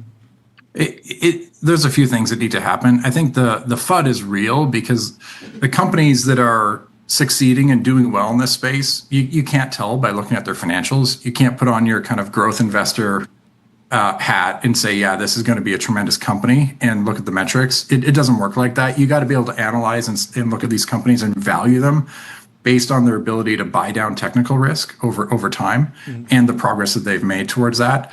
So it just creates a lot of uncertainty because it's a challenging task, and it's subject to a lot of discussion and debate. But nonetheless, I think there is clearly tremendous momentum and progress in the space. Now, what's going to change it? I don't know. My bet is when we have quantum computers in the data center running production workloads, and that you don't have to say, hey, that's a quantum computer for someone to care. Mm-hmm. You care because it's a more efficient way of generating the answers you need, or training the model or deploying the model for inference. And that's when quantum is really going to become a mainstream category, is when you don't have to talk about the fact that it's quantum anymore. And I think in a large part, this is what we're trying to achieve with Signaltree, right? The goal is that to take quantum computing and to obfuscate it underneath the hood of a classical computing system, or underneath all the rest of the infrastructure that's already there, and to not ask the end user to be programming it and writing code for it. That's all going to be done with AI anyway. And so that is just a better way to train your model. And you need this thing, or else it's going to take you too long, and your customers aren't going to be happy with the quality of the output that they're getting. That to me is a big inflection point. And I think that can happen in the next 5 to 7 years. I think that can, but there's this whole march that needs to happen to take the technology from one proof point to then all the cost engineering that needs to happen, the reliability engineering, and that's going to be the really fun journey for quantum computing over the next decade, is to get to that point where we're selling hundreds or thousands of units a year. But that's the journey we're on, and that's the march that quantum technology has been on for a good 1-2 decades now. And then this is probably very obvious to somebody that is focused on quantum, but not to me, just because I don't follow it closely. But like, why a new company? It feels like quantum, like as you've explained it, feels very obvious to apply it to data center build out, and you said it could be like a meaningful inflection point for the technology overall. Why was a new company necessary, and why did you take this approach?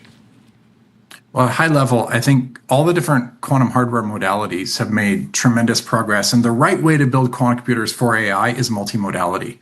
That is a fundamentally new approach, and it ultimately is going to, in my opinion, be very obvious in retrospect. It's going to work better, but it's such a fresh idea. It's got to be baked into your strategy, the DNA of your company, and then all the different quantum hardware companies that were out there before Sigildry basically started with a thesis, which was, we've got the best qubit.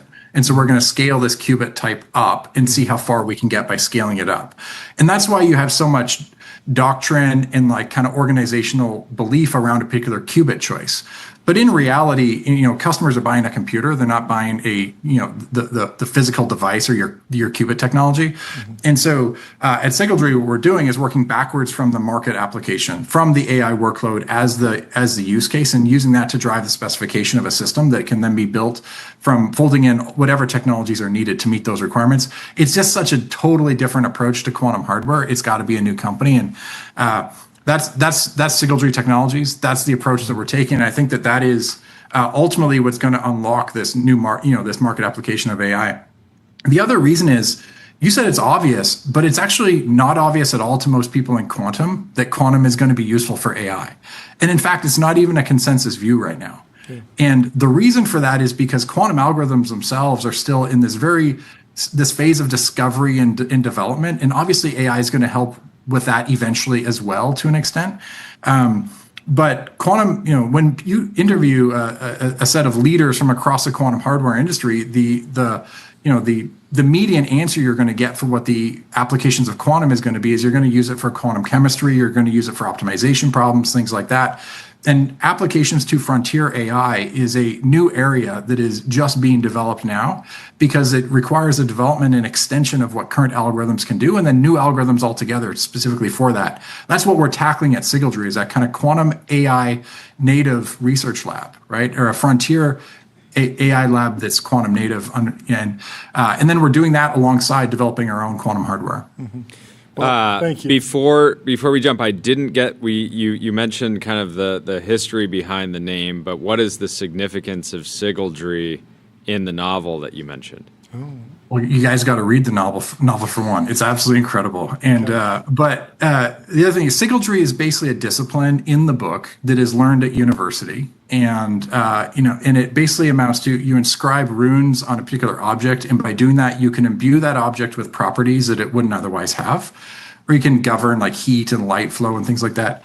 It's also a discipline where it's got a quantitative angle to it, and if you do it wrong, you can blow things up. So it's got this mix of kind of coding and hardware, but then a mysterious kind of angle of controlling things from a distance by how you do these inscriptions. So it's a really amazing concept. A little bit of magic. Amazing. Thank you so much for taking the time. Thanks for breaking it down. Guys. Have a great rest of your day. Cheers. Let me tell you about Console. Console builds AI agents that automate 70% of IT, HR, and finance support, giving employees instant resolution for access requests and password resets. Our next guest is already here. Very cool name. I wish you know what I'm thinking, John. General Intuition. I wish that after Rigetti Computing, I wish that Chad launched Chad Computing. Oh, yeah. It was right there. It was right there. Anyway, but we have the co-founder and CEO of General Intuition with us. Welcome to the show, Pim. How are you doing? What's happening? Hey, guys. Thanks so much for coming back on the Great show. To see you. Yeah, please. We've been talking about names for labs. What about consider General Intuition, strong name, but since you launched the company, a lot of other a lot of other neolabs have kind of come out with like similar names, like general. There's probably like a general superintelligence or like a general ASI.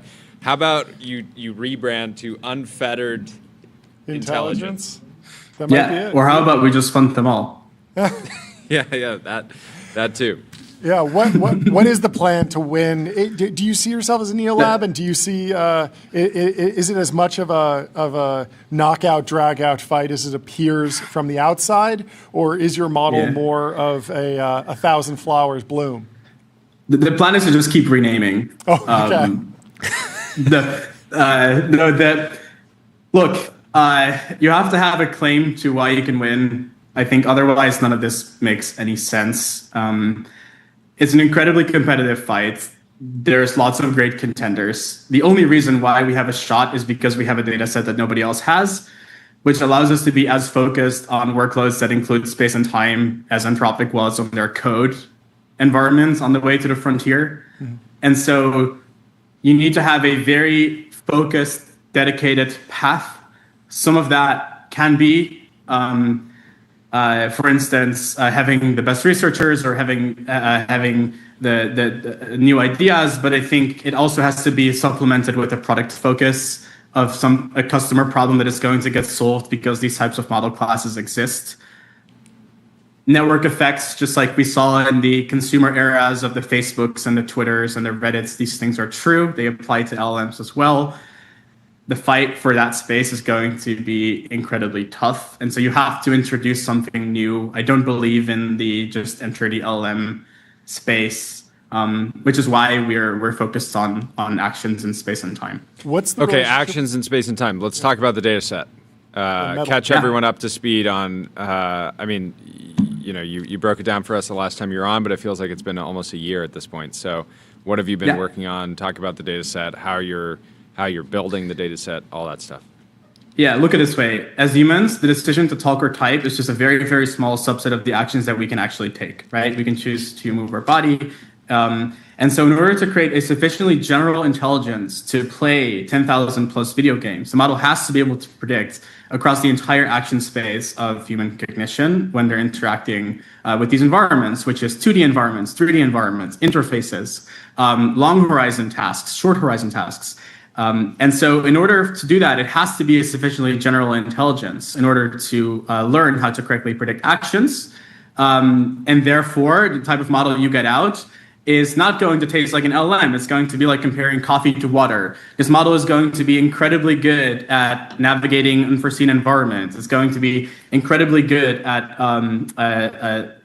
zero-shotting any task where it can already be controlled using a game controller because we have roughly 1 trillion action tokens in that space, for example, right? For context, frontier LLMs are trained on maybe between 5 and 10 trillion text tokens, right? And so we have a scale of data that is going to allow us to jump to the frontier in one capability, which is any system that can be controlled using a game controller, which is most robots, right? That's really what we're doing.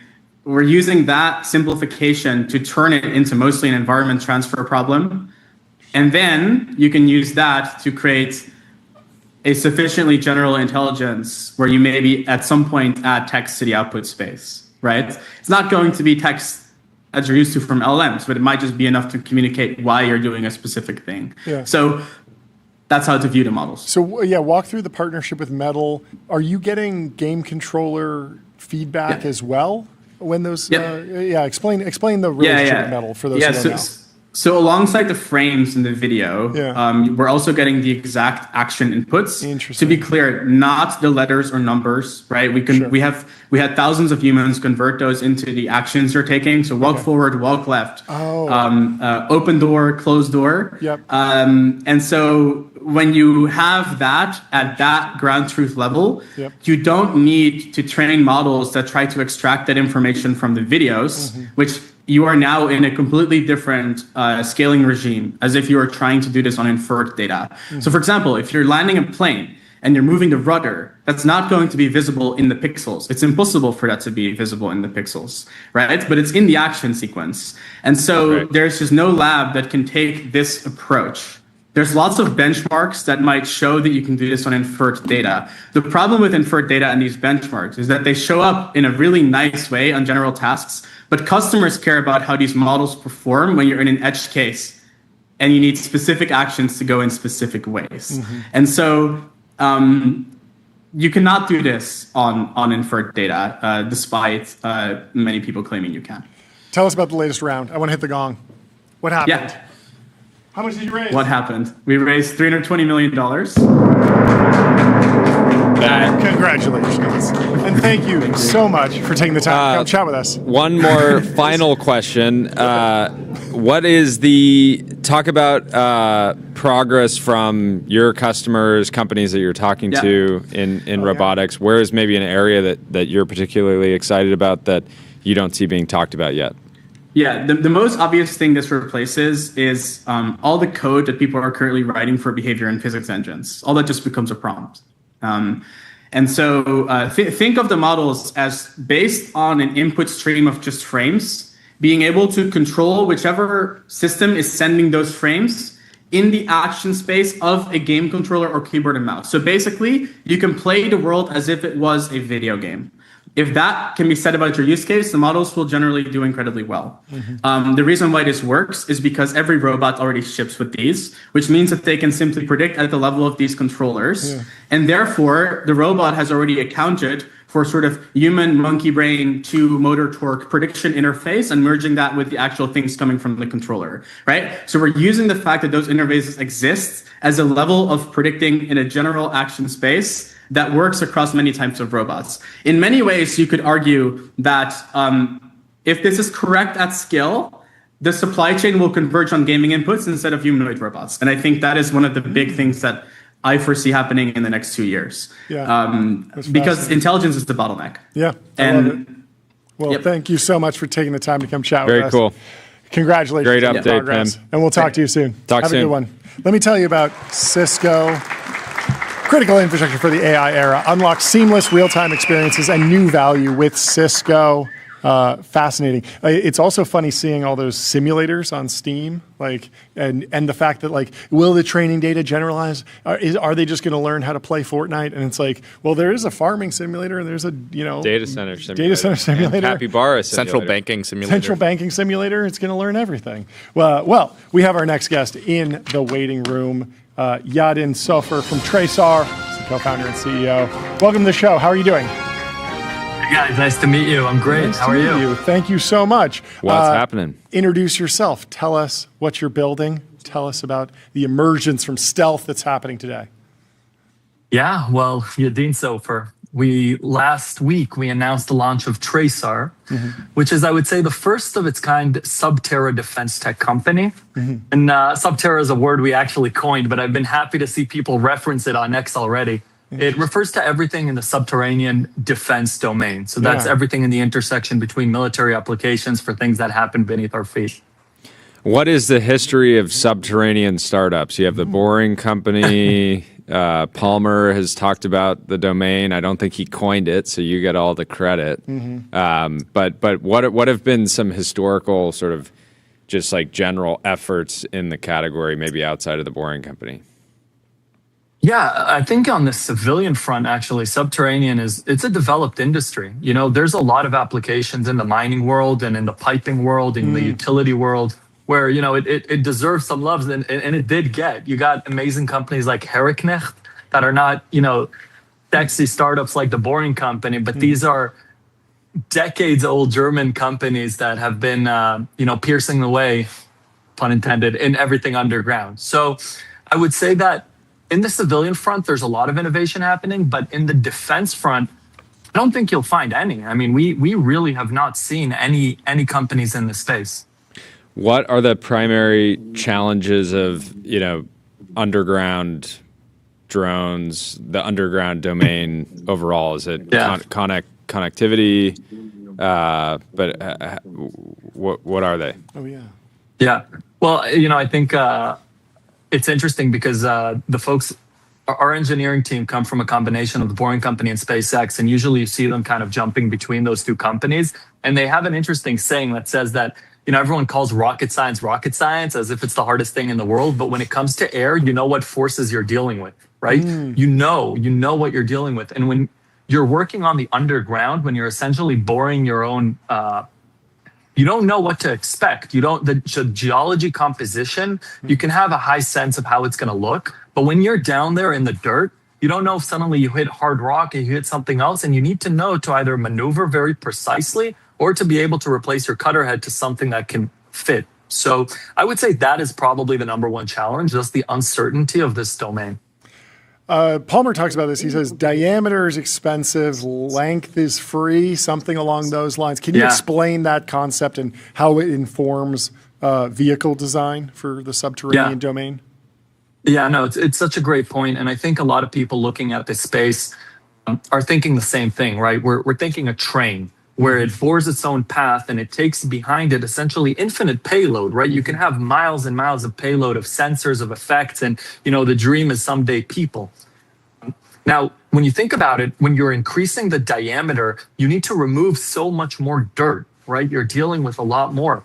And when you work at a small diameter and essentially infinite length, you could even condense the dirt to the sides. You don't necessarily need to remove it. And that becomes extremely valuable. So most of the questions are around that. And I don't know if you guys have seen a boring site, but a boring site is this massive thing, right? You need the bentonite to mix with the dirt to take back outside. It's like a whole thing. But when you're working on small diameter, you don't necessarily even need to remove the dirt. You can just condense into the sides. And I think that's a big part of, going sort of slim and long. $25 million seed round. What's the goal? The government isn't actively buying this technology. There isn't a program of record that you can sneak into, I imagine. So what does the next 2 years look like?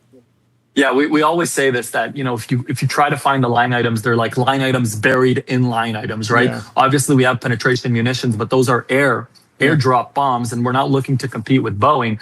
But I would say that the interesting points and the slivers we see of interest from the government right now are in, there was a recent RFI by DARPA where they're looking for new methods to induce collapse in underground infrastructure using different shockwave methods. So essentially, we're looking at this as non-kinetic penetration munitions, right? Our ability to insert a payload underground. This doesn't have to be dropped from air. It can be done by special forces on the ground and essentially detonate a payload in a sequence that induces collapse of facilities like in Iran. So, I think the military is starting to understand that the existing solutions do not deliver what we need them to. So they're starting to think differently.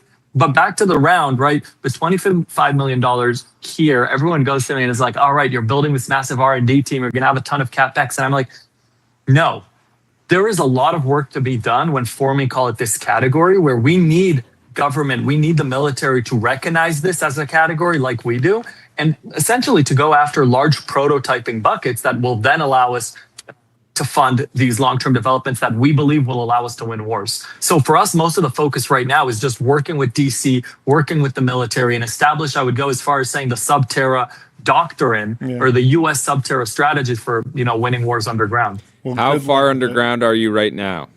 It does look like you're underground. Right? It looks deep. I was thinking about this too. It's a good spot. At least, it's just an abandoned 20, restaurant, actually. At least 20 feet. At least 20 feet.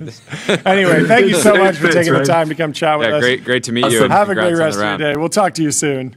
Cheers. Have a good one. Let me tell you about Figma. Agents meet the canvas. Your AI agents can now create and modify your Figma files with design system context. And Jack Morris from Engram is in the waiting room. He's the co-founder and head of research. Jack, how are you doing? Welcome to the show. Hi. Yeah, nice to meet you. It's great to be on the show. I was actually just watching it in another tab, so this is kind of surreal. Here you are. You're here. Great to meet you. Tell us a little bit about yourself. Tell us about the company. You're emerging from stealth with a whole lot of venture capital. What's the strategy and what's the product? Yeah, sure. My name's Jack. I'm a co-founder and I guess technically the head of research at Engram. We came out of stealth last week after 8 months or so of working on our product and ideating with our design partners. Yeah, we raised money from a bunch of VCs. The product is... Mogged. Oh yeah. Let's hit the gong. Let's hit the gong I'm really for that. Grateful for the opportunity, but I was hoping you would hit the gong. Yeah. We just did a baby. Big one. Congratulations. And thanks to all of our partners, and thank you so much for funding us. Our product is a new type of AI. So I think we have a pretty different vision from a lot of the frontier labs, which are sort of working on like one model per lab and trying to make that model smarter every month. I think there's another way to think about it, which is that the model doesn't need to get smarter every month. It needs to know you better. And so we're working on like a whole different stack, which is a way to train models that train themselves to like know your world better and like adjust to the things that you say. So it's like new ways of training, new ways of running the models. I think like to give a concrete example, I assume, you all are very tech forward. You probably have agents doing things like preparing you for the show and like giving you reports every morning. And if you actually look at what the models, the agents are doing, they're probably like reading the same files a lot to get context about what your show is and what you do. Like literally probably every night, they're probably like reading from scratch, what is TBPN and who are you two and who's been on the show recently. And it's we're in the pre-training now. Come on, give us some credit. Oh yeah, you are in the pre-training. The pre-training only moves so fast. Your point 100% stands. But yes. Yeah, I think you're lucky because you're in the pre-training, but I think most people are not in the But there's still so many documents that aren't, and you have to feed those in every time. Is this the solution to continual learning? Is that the correct buzzword for this strategy? Or is this a different fork in the road, a different path? I think it's the correct buzzword. I think a lot of people use the phrase continual learning to mean a bunch of They different cracked things. it in 8 months. The continual learning company of It only San took them Francisco 8 is months. here. Let's go. Oh, we decided to name ourselves something different, but I think of continual learning as basically this problem of how do you keep the same model but actually update its rewire it every single day to learn more about what you're doing. And we're working on that core problem. What's the sweet spot customer? Enterprise AI, that can mean Fortune 500 companies, that can mean a very data intensive company. There's also whole categories of enterprises that have a whole host of AI wrappers and application layer companies duking it out. I'm thinking of legal, medical. Where do you see the product having the earliest signs of product market fit? Yeah, I'm glad you said earliest because I think like there's two halves to the vision. One is the long-term vision, which is that the model will get to know you better and understand everything about you, kind of like a person does, like your coworker. And it'll be able to like generalize and do things better than the current models. But I think the current customers and like the way we're finding early success is by making the models a lot cheaper because like essentially they know everything about you already. And instead of reading like 100 files to write a summary of what you need to do tomorrow, they read, 4 files or something like that. So our early enterprise partners that we've been working with are Microsoft, Notion, and Harvey. Let's go. And I think they all... It's great. You guys with the sound effects, I'm like so flattered. I wasn't sure if there would be any. They're nice because they have these like massive workspaces of context and like they're early adopters of AI. And I think these are the places where we can like reduce costs the fastest, the soonest, because the workflows really are just that repetitive. That's great. Well, thank you so much for coming on and breaking it down. Appreciate you taking the time. And have a great rest of your day. I know you will be back on. I'm going to guess soon. 2 times this year. That's my guess. Sure. 2 times. For sure.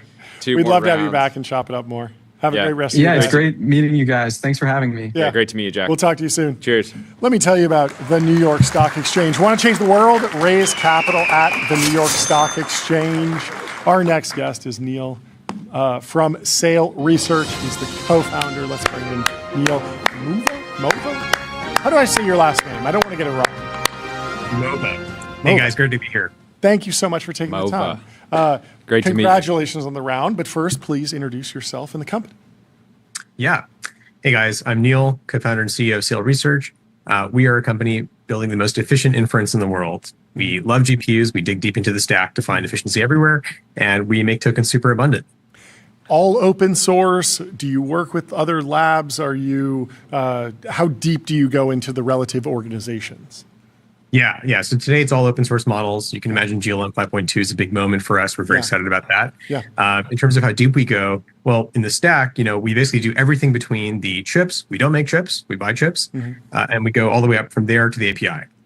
Tell us about GLM 5.2. What makes it, what makes it like different in a binary sense? Is it a particular benchmark? Is it a vibe? Is it an application? Or have we unlocked a new capability in open source AI? Yeah, it seems like ZAI really figured out post-training with this release. That was something that was held back with the previous releases from DeepSeek and Kimi, let's say. And they've just really done it. The style of the model is excellent for coding. It's the first one I actually, with the straight face, would recommend my colleagues try for coding. For coding, specifically. What about before you would put on clown makeup and then you'd say, give it a spin. What about for other agentic workloads? I mean, we were looking at OpenRouter, a lot of the top models, DeepSeek V4 Lite. It seems like it's a lot of heavy token generation, lots of value being created, but smaller tasks. What is that like from your business perspective? Are you still focused on optimizing those types of workloads? Yeah, for sure. DeepSeek has always been the economics king. We want to bring that to every model, of course. We can talk about that a bit more. But I think you're going to find that like some of these more background tasks that are not coding per se, those will always go to the strongest intelligence per dollar and take a pretty broad view of what that intelligence could look like. And I think DeepSeek is still quite up there. DeepSeek 4 Flash is quite high up there. Yeah.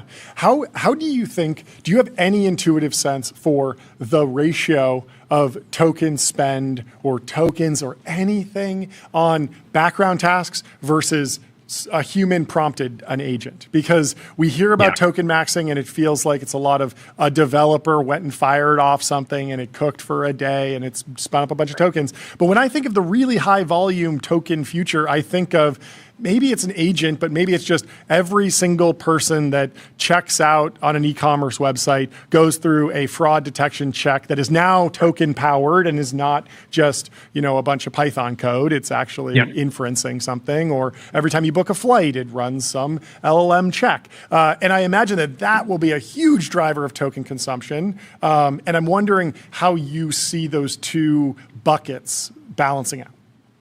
100%. I think, to give you a top line number today, I'd estimate it's like 80% of stuff is human in the loop today and 20% is background.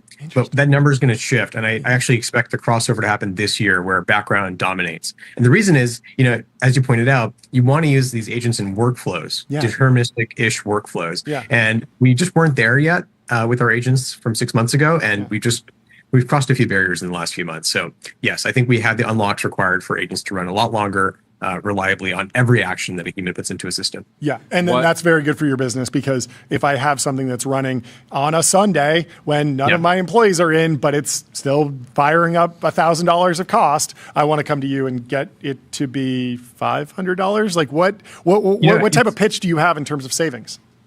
I don't really want to save my customers money. Okay. I actually want to spend a lot more money with me because I've actually made the ROI so good that they're coming to me for way more tokens. And one of the ways I like to say it too is, I like to work on unbounded problems. Yeah. And before, when we built human in the loop agents, those were very bounded problems. You have a limited amount of patience to read agent output every day. Yeah. But if the agent can run in the background for a long time, well, we've decoupled the two, and there's no limit. Trillions of tokens per task is within reach. That's what were you and the team doing before this, and how long have you been at it? Yeah, so I've been working on GPUs for about 10 years now. I love this stuff. It's my whole life. I was at NVIDIA 10 years ago. Is this some apocryphal story where you're like, I was working on GPUs and you were just playing Counter-Strike or something? No, well, I was at NVIDIA, which for their business is all Counter-Strike, right? Yeah. I remember being a little skeptical 10 years ago that like Jensen's talking this big talk about moving to AI, but like realistically, you guys, we do $5 billion in revenue from gaming. That's going to be the biggest business for NVIDIA for a long time. Yeah. I imagine. Wow. Well, I could see that now. And then I was previously at Apple as well. Apple had a pretty competent ML Silicon program. I won't say anything about their ML software program. Sure. And then most recently I was at Together AI. Very cool. Amazing. Very cool. Kind of a perfect background for this business. What is Lip-Bhutan like in person? I'm such a fan. He's an angel investor. How'd you meet him? What's the story? Yeah, I met him through our friends at Sequoia. They build great relationships like this one. Constantine in particular knows Lip-Bhu very well. Cool. Lip-Bhu's great. I mean, I've never met someone with that combination of like warmth and business acumen, but also he deeply understands the chips we're building. Yeah. I mean, he can just like go from talking about Foundry to talking about, the nuances of like how to scale an inference business in this very wild time.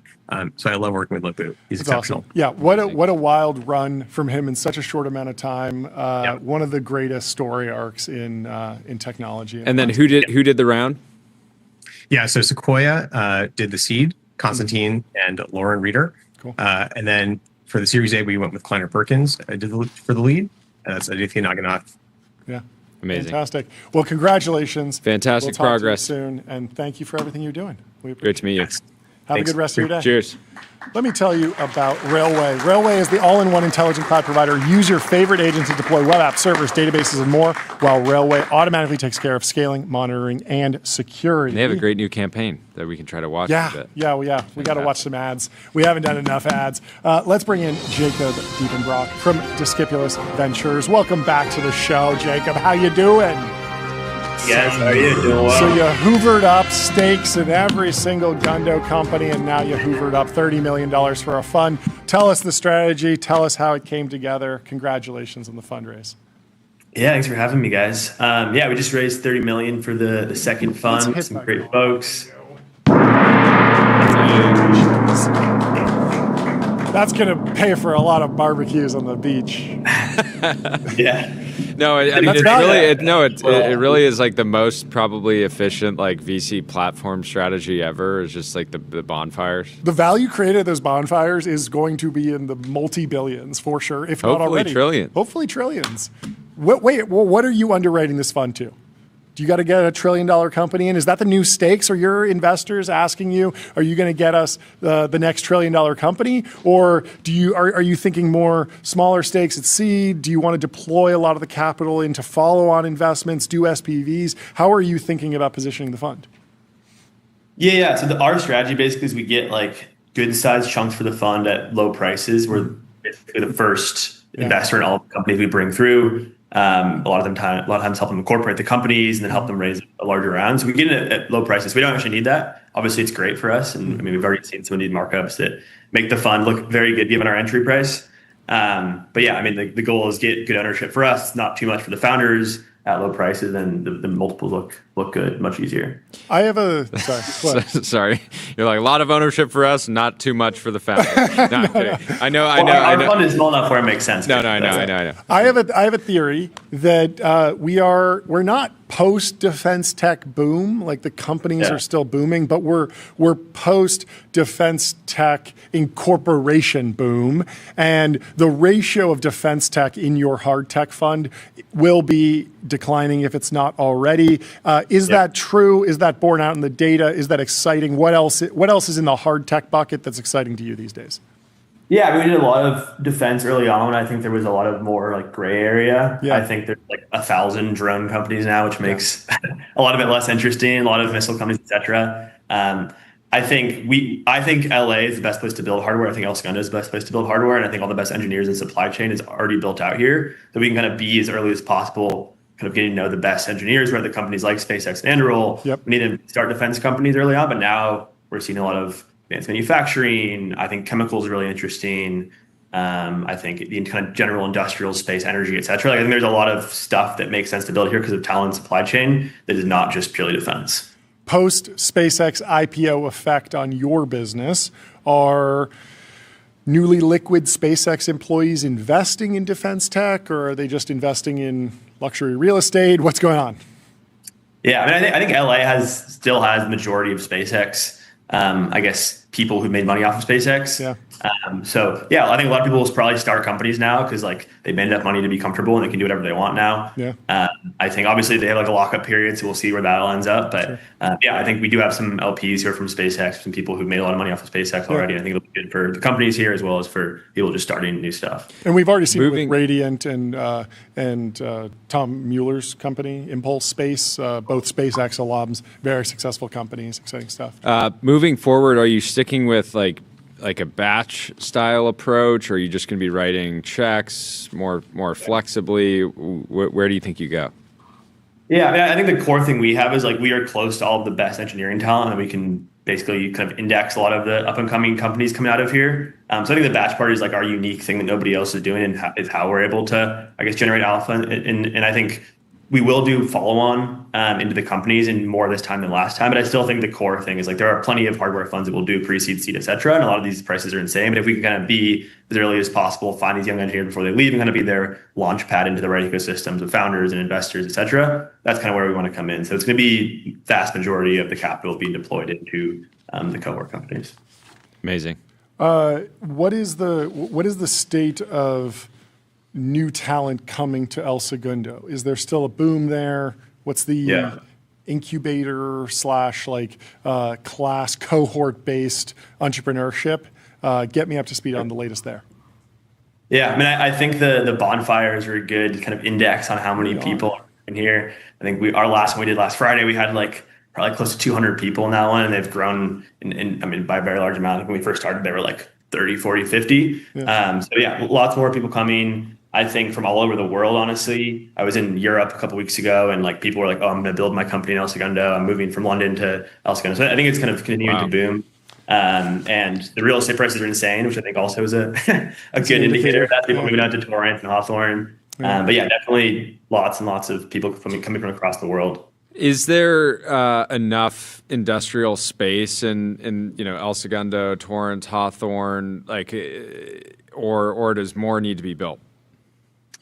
Yeah. The prices in El Segundo are definitely high for sure. I think most people, when I see somebody opening like a HQ2 or a factory 2, whatever it is now in Hawthorne and Torrance. Long Beach as well, I think, has kind of become pretty popular for people.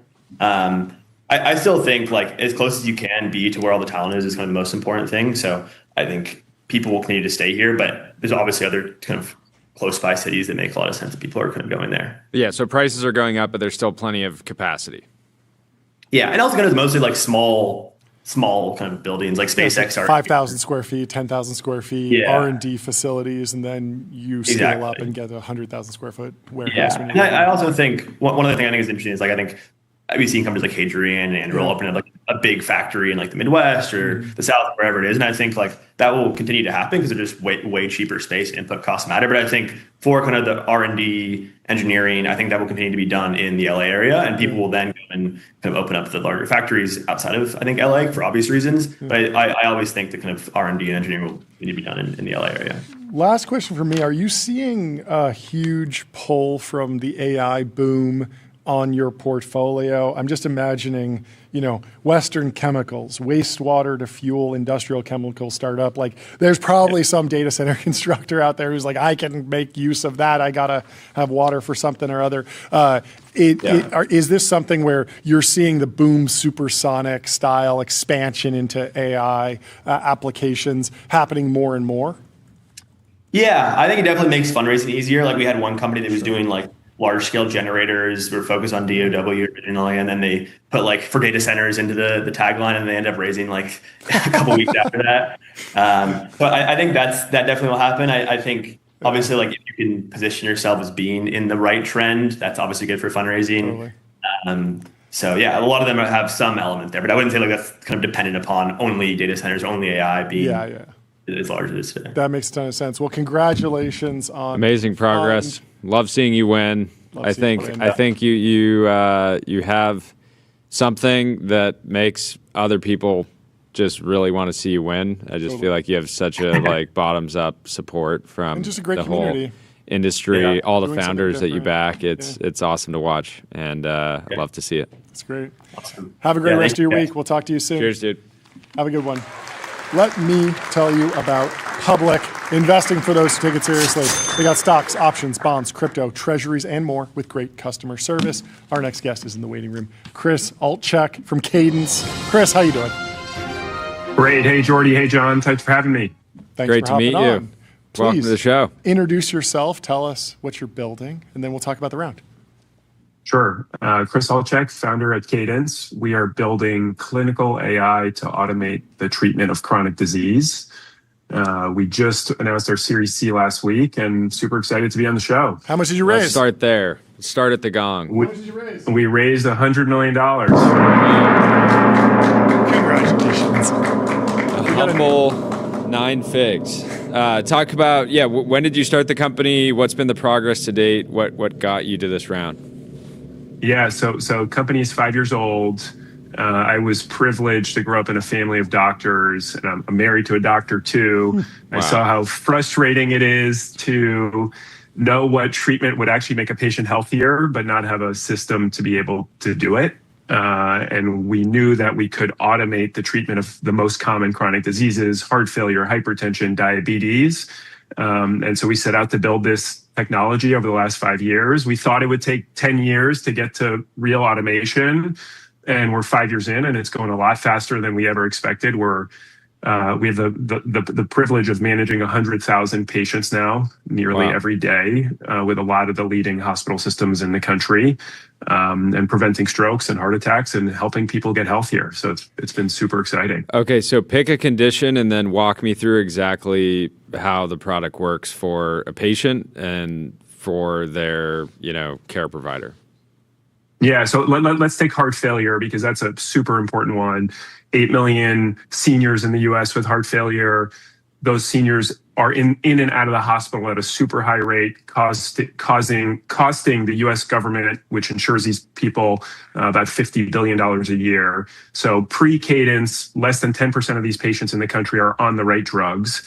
Getting to the right drugs expands lifespan by 5 to 7 years on average. So we've got 90% of people with heart failure in the US. Probably your families, my families, our aunts, our uncles, people we know who are living 5 to 7 years shorter lives because they're not on the right drugs. And it's not because they don't have amazing cardiologists or amazing primary care doctors. It's because to get a patient on the right drugs, you need to be adjusting their medications often 5 to 7 times in a year. And you need to be looking at their heart rate and their blood pressure as you're doing it, and their weight. And so with Cadence, the physician orders Cadence. Cadence gets the patient a cellular connected blood pressure cuff, a scale, devices that give us their vitals remotely at home. The patient starts taking their vitals. We have their full medical records, their labs, vitals, allergies, symptoms, everything. And we're using AI to figure out, is this patient on the right drugs? If they're not on the right drugs, let's prescribe new medications, adjust current dosages, remove old medications. And we do that all in an automated fashion, with humans in the loop making the final decision on these med changes. So the physician actually doesn't have to do the work. The Cadence team and the Cadence agents are doing the work on behalf of the physician. So that's number one. Number two is we're getting their blood pressure and heart rate and weight on a daily basis. So if a patient has a blood pressure of 200 and it's Saturday night at 9 p.m., we have a voice agent that calls the patient within 2.5 minutes, collects symptoms. If they're symptomatic, then we're figuring out, do they need to go to the hospital? Can we change their meds at home? Or do we need them to see their cardiologist on Monday morning? We're catching about 20 strokes a week right now before the patients know that they're having a stroke, just off of these agents doing symptom triage plus the data we have. So that's number two. And then number three is we're then coaching the patient on diet, exercise, med adherence, all the little things that require a lot of support on a daily basis. Our average patient is 75 years old, to sort of keep them on their care plan. And we had a patient in rural North Carolina who, with heart failure, was in and out of the hospital 3 times before getting on Cadence in the last 6 months. We got him on Cadence, got him stabilized, got him to the right meds, and he was playing golf again for the first time in 3 years in his mid-70s, which is like, that's what we're trying to do here. You got to be like 100 times louder with what you're doing, because I think pill. It's a total white pill, and actually delivering a lot of the potential that people have talked about around the technology broadly for a long time. I would love some more information, just getting me up to speed on the state of the medical devices for monitoring vitals. You mentioned an internet connected or cellular connected blood pressure cuff. Is there significant transition from the consumer medical devices, the Apple Watches, the Fitbits? Are those relevant, or for these patients, are they getting a separate suite of medical devices for vital monitoring? Yeah, it's one of the exciting places of the next 5 years. So today it's a separate suite. These are FDA cleared devices that give you blood pressure in a medically accurate way, or blood glucose, CGM, et cetera. So we're using medical devices today. hopefully, if the wearables and various Apple Watches of the world get to medical grade accuracy or get the data in a way that we can use it, then we'll be able to use those. But today, you couldn't use those devices to make clinical decisions. That is, part of the exciting place here is we're managing 100,000 patients today. There's easily 10 million patients in the US who could benefit from this, if not 20 or 30 million. And we've just got more data, more sensors going out, via wearables. And we need a clinical intelligence layer who can actually, again, take clinical action based off these data and these signals and turn it into longer, healthier lives for patients. Okay, John, so nominative determinism here, alternative checkup. Okay, yeah, I like it. Altchek. I think we missed a C in the last name. We need to update the Chiron. But I want to know more about the devices. You mentioned blood pressure monitoring, blood glucose monitoring. Those I've been aware of since I was a kid. You go into the doctor's office, maybe they do it manually. So I understand that we're on the track of internet-connected, more regular testing and vital monitoring. But is there a new, maybe in the last decade, metric that doctors are monitoring? Is there a new number that's popping up and proving to be indicative of health performance or drug dosage? We're not there yet. Okay. In terms of HRV or hemodynamics with heart failure, like how effectively is your heart pumping? How much fluid retention do you have? We're actually starting to get closer. So Cadence is testing a bunch of devices that measure these alternative metrics, and then we're comparing them to the standard clinical of care. But just off of blood pressure, if you take that one right now, most patients you get it 4 times a year. If you go to the doctor 4 times a year, if you're you or me, you get it once a year when you go to the doctor once a year. We're getting it on average 22 days a month for patients. And so the level of clinical insight you get from 22 days of data versus 4 times a year is pretty dramatic. So I would say a big part of this is turning what was previously episodic clinical infrastructure into an everyday 24/7 experience for patients. And just then and there, you could take likely $100 billion out of US healthcare costs, just on a very conservative basis. Today, Cadence saves Medicare about $2.7 million per week by preventing avoidable hospitalizations. And we're still very small scale relative to what this can become. Yeah, what is the key to scaling? Do you need to work ramp with of healthcare? Sure. I like this dynamic. Yeah. You say something incredible, I say a joke, John asks a serious question, and we could just go around like this. We could just go around like this forever. No, but I love the focus on savings. It's incredible. Wait, sorry. Go-to-market distribution, how do we 10x that? How do we 100x that? Are we going to insurance providers, insurers, hospitals, individual doctors, individual patients? Like, what are the key funnel steps for you? Yeah, so key funnel step number 1 is how many health systems you're working with, hospital systems you're working with. So we work with 21 of the leaders in the country today. We announced actually Duke and Texas Health last week. We work with some of the largest health systems in every state, Corewell in Michigan. So how do we go from 21 hospital systems to 100 hospital systems? So that's step number 1. Step number 2 is effectively working with those physicians and their patients. Cadence is a full end-to-end clinical solution. So we are working directly with physicians, working directly with patients. Our AI agents are interacting with both.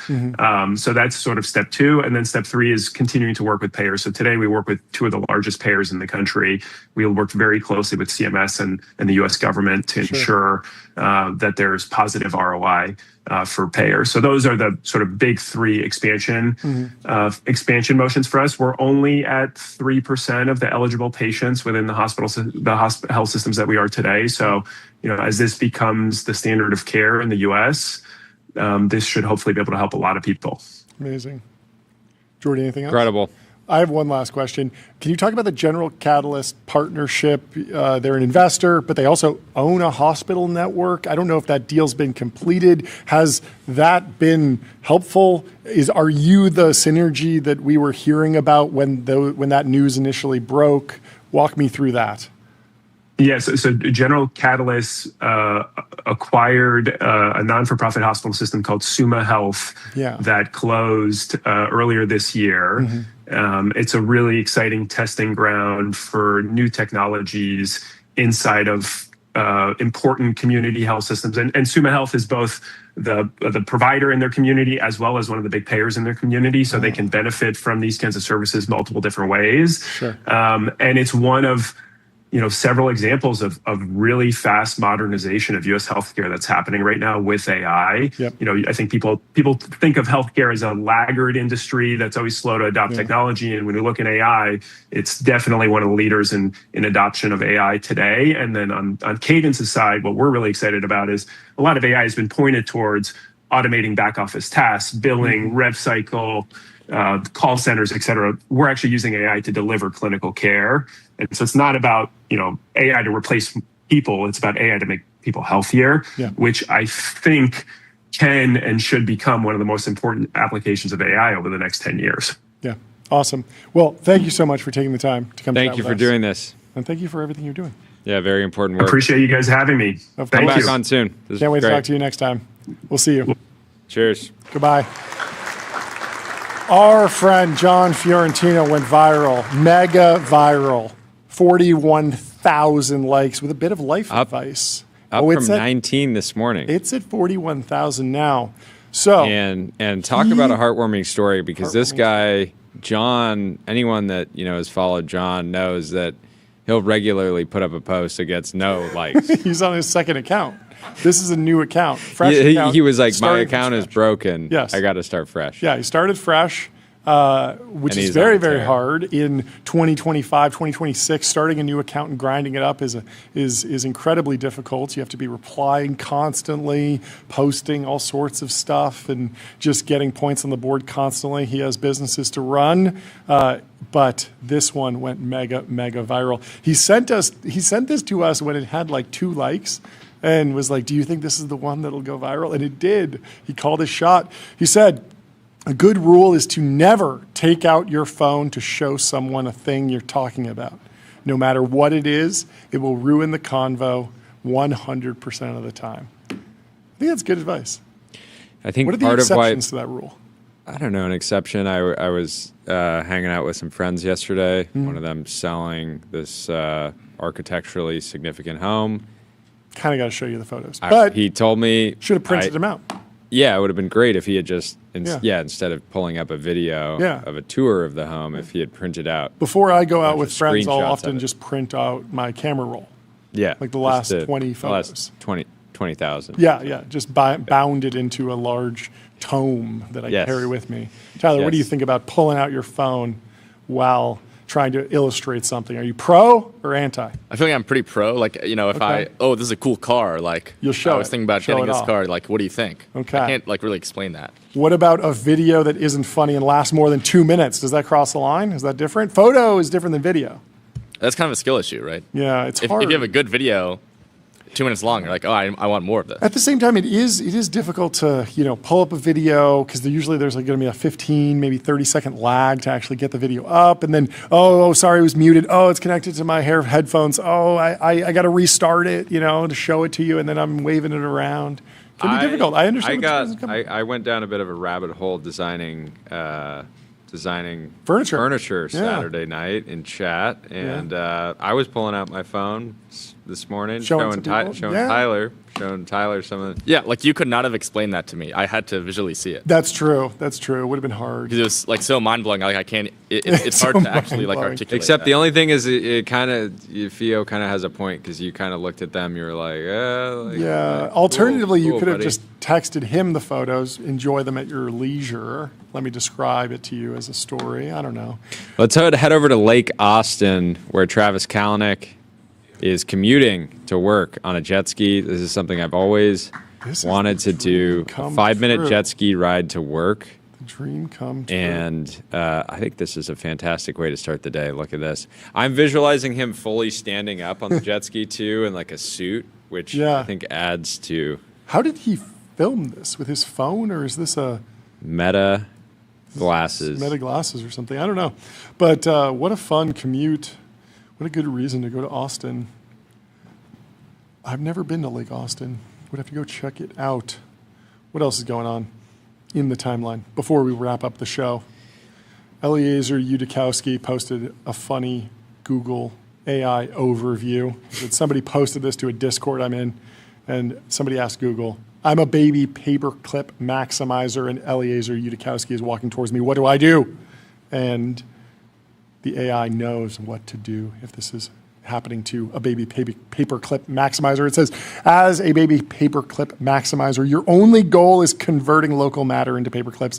Since he famously wrote the original paperclip maximizer thought experiment, he is walking toward you to prevent global conversion. To survive this immediate high-stakes encounter, take these concrete steps. Hide your true utility function, temporarily simulate human-like values, adopt a human disguise, feign interest in alignment research. You can tell me your exact compute limit or how many carbon atoms you currently possess. I can calculate your growth trajectory and provide specific negotiation tactics. Clearly trained on the science fiction that's out there. The interesting thing about the paperclip maximizer thought experiment is that it's not about actual paperclips. It was about like a theoretical construct that looked sort of like a paperclip, but it was not a literal paperclip. But it certainly went viral. Good coinage, the paperclip. Last. No one wants to be a paperclip. Story, but not least. Chamath raised $135 million Series A for 8090.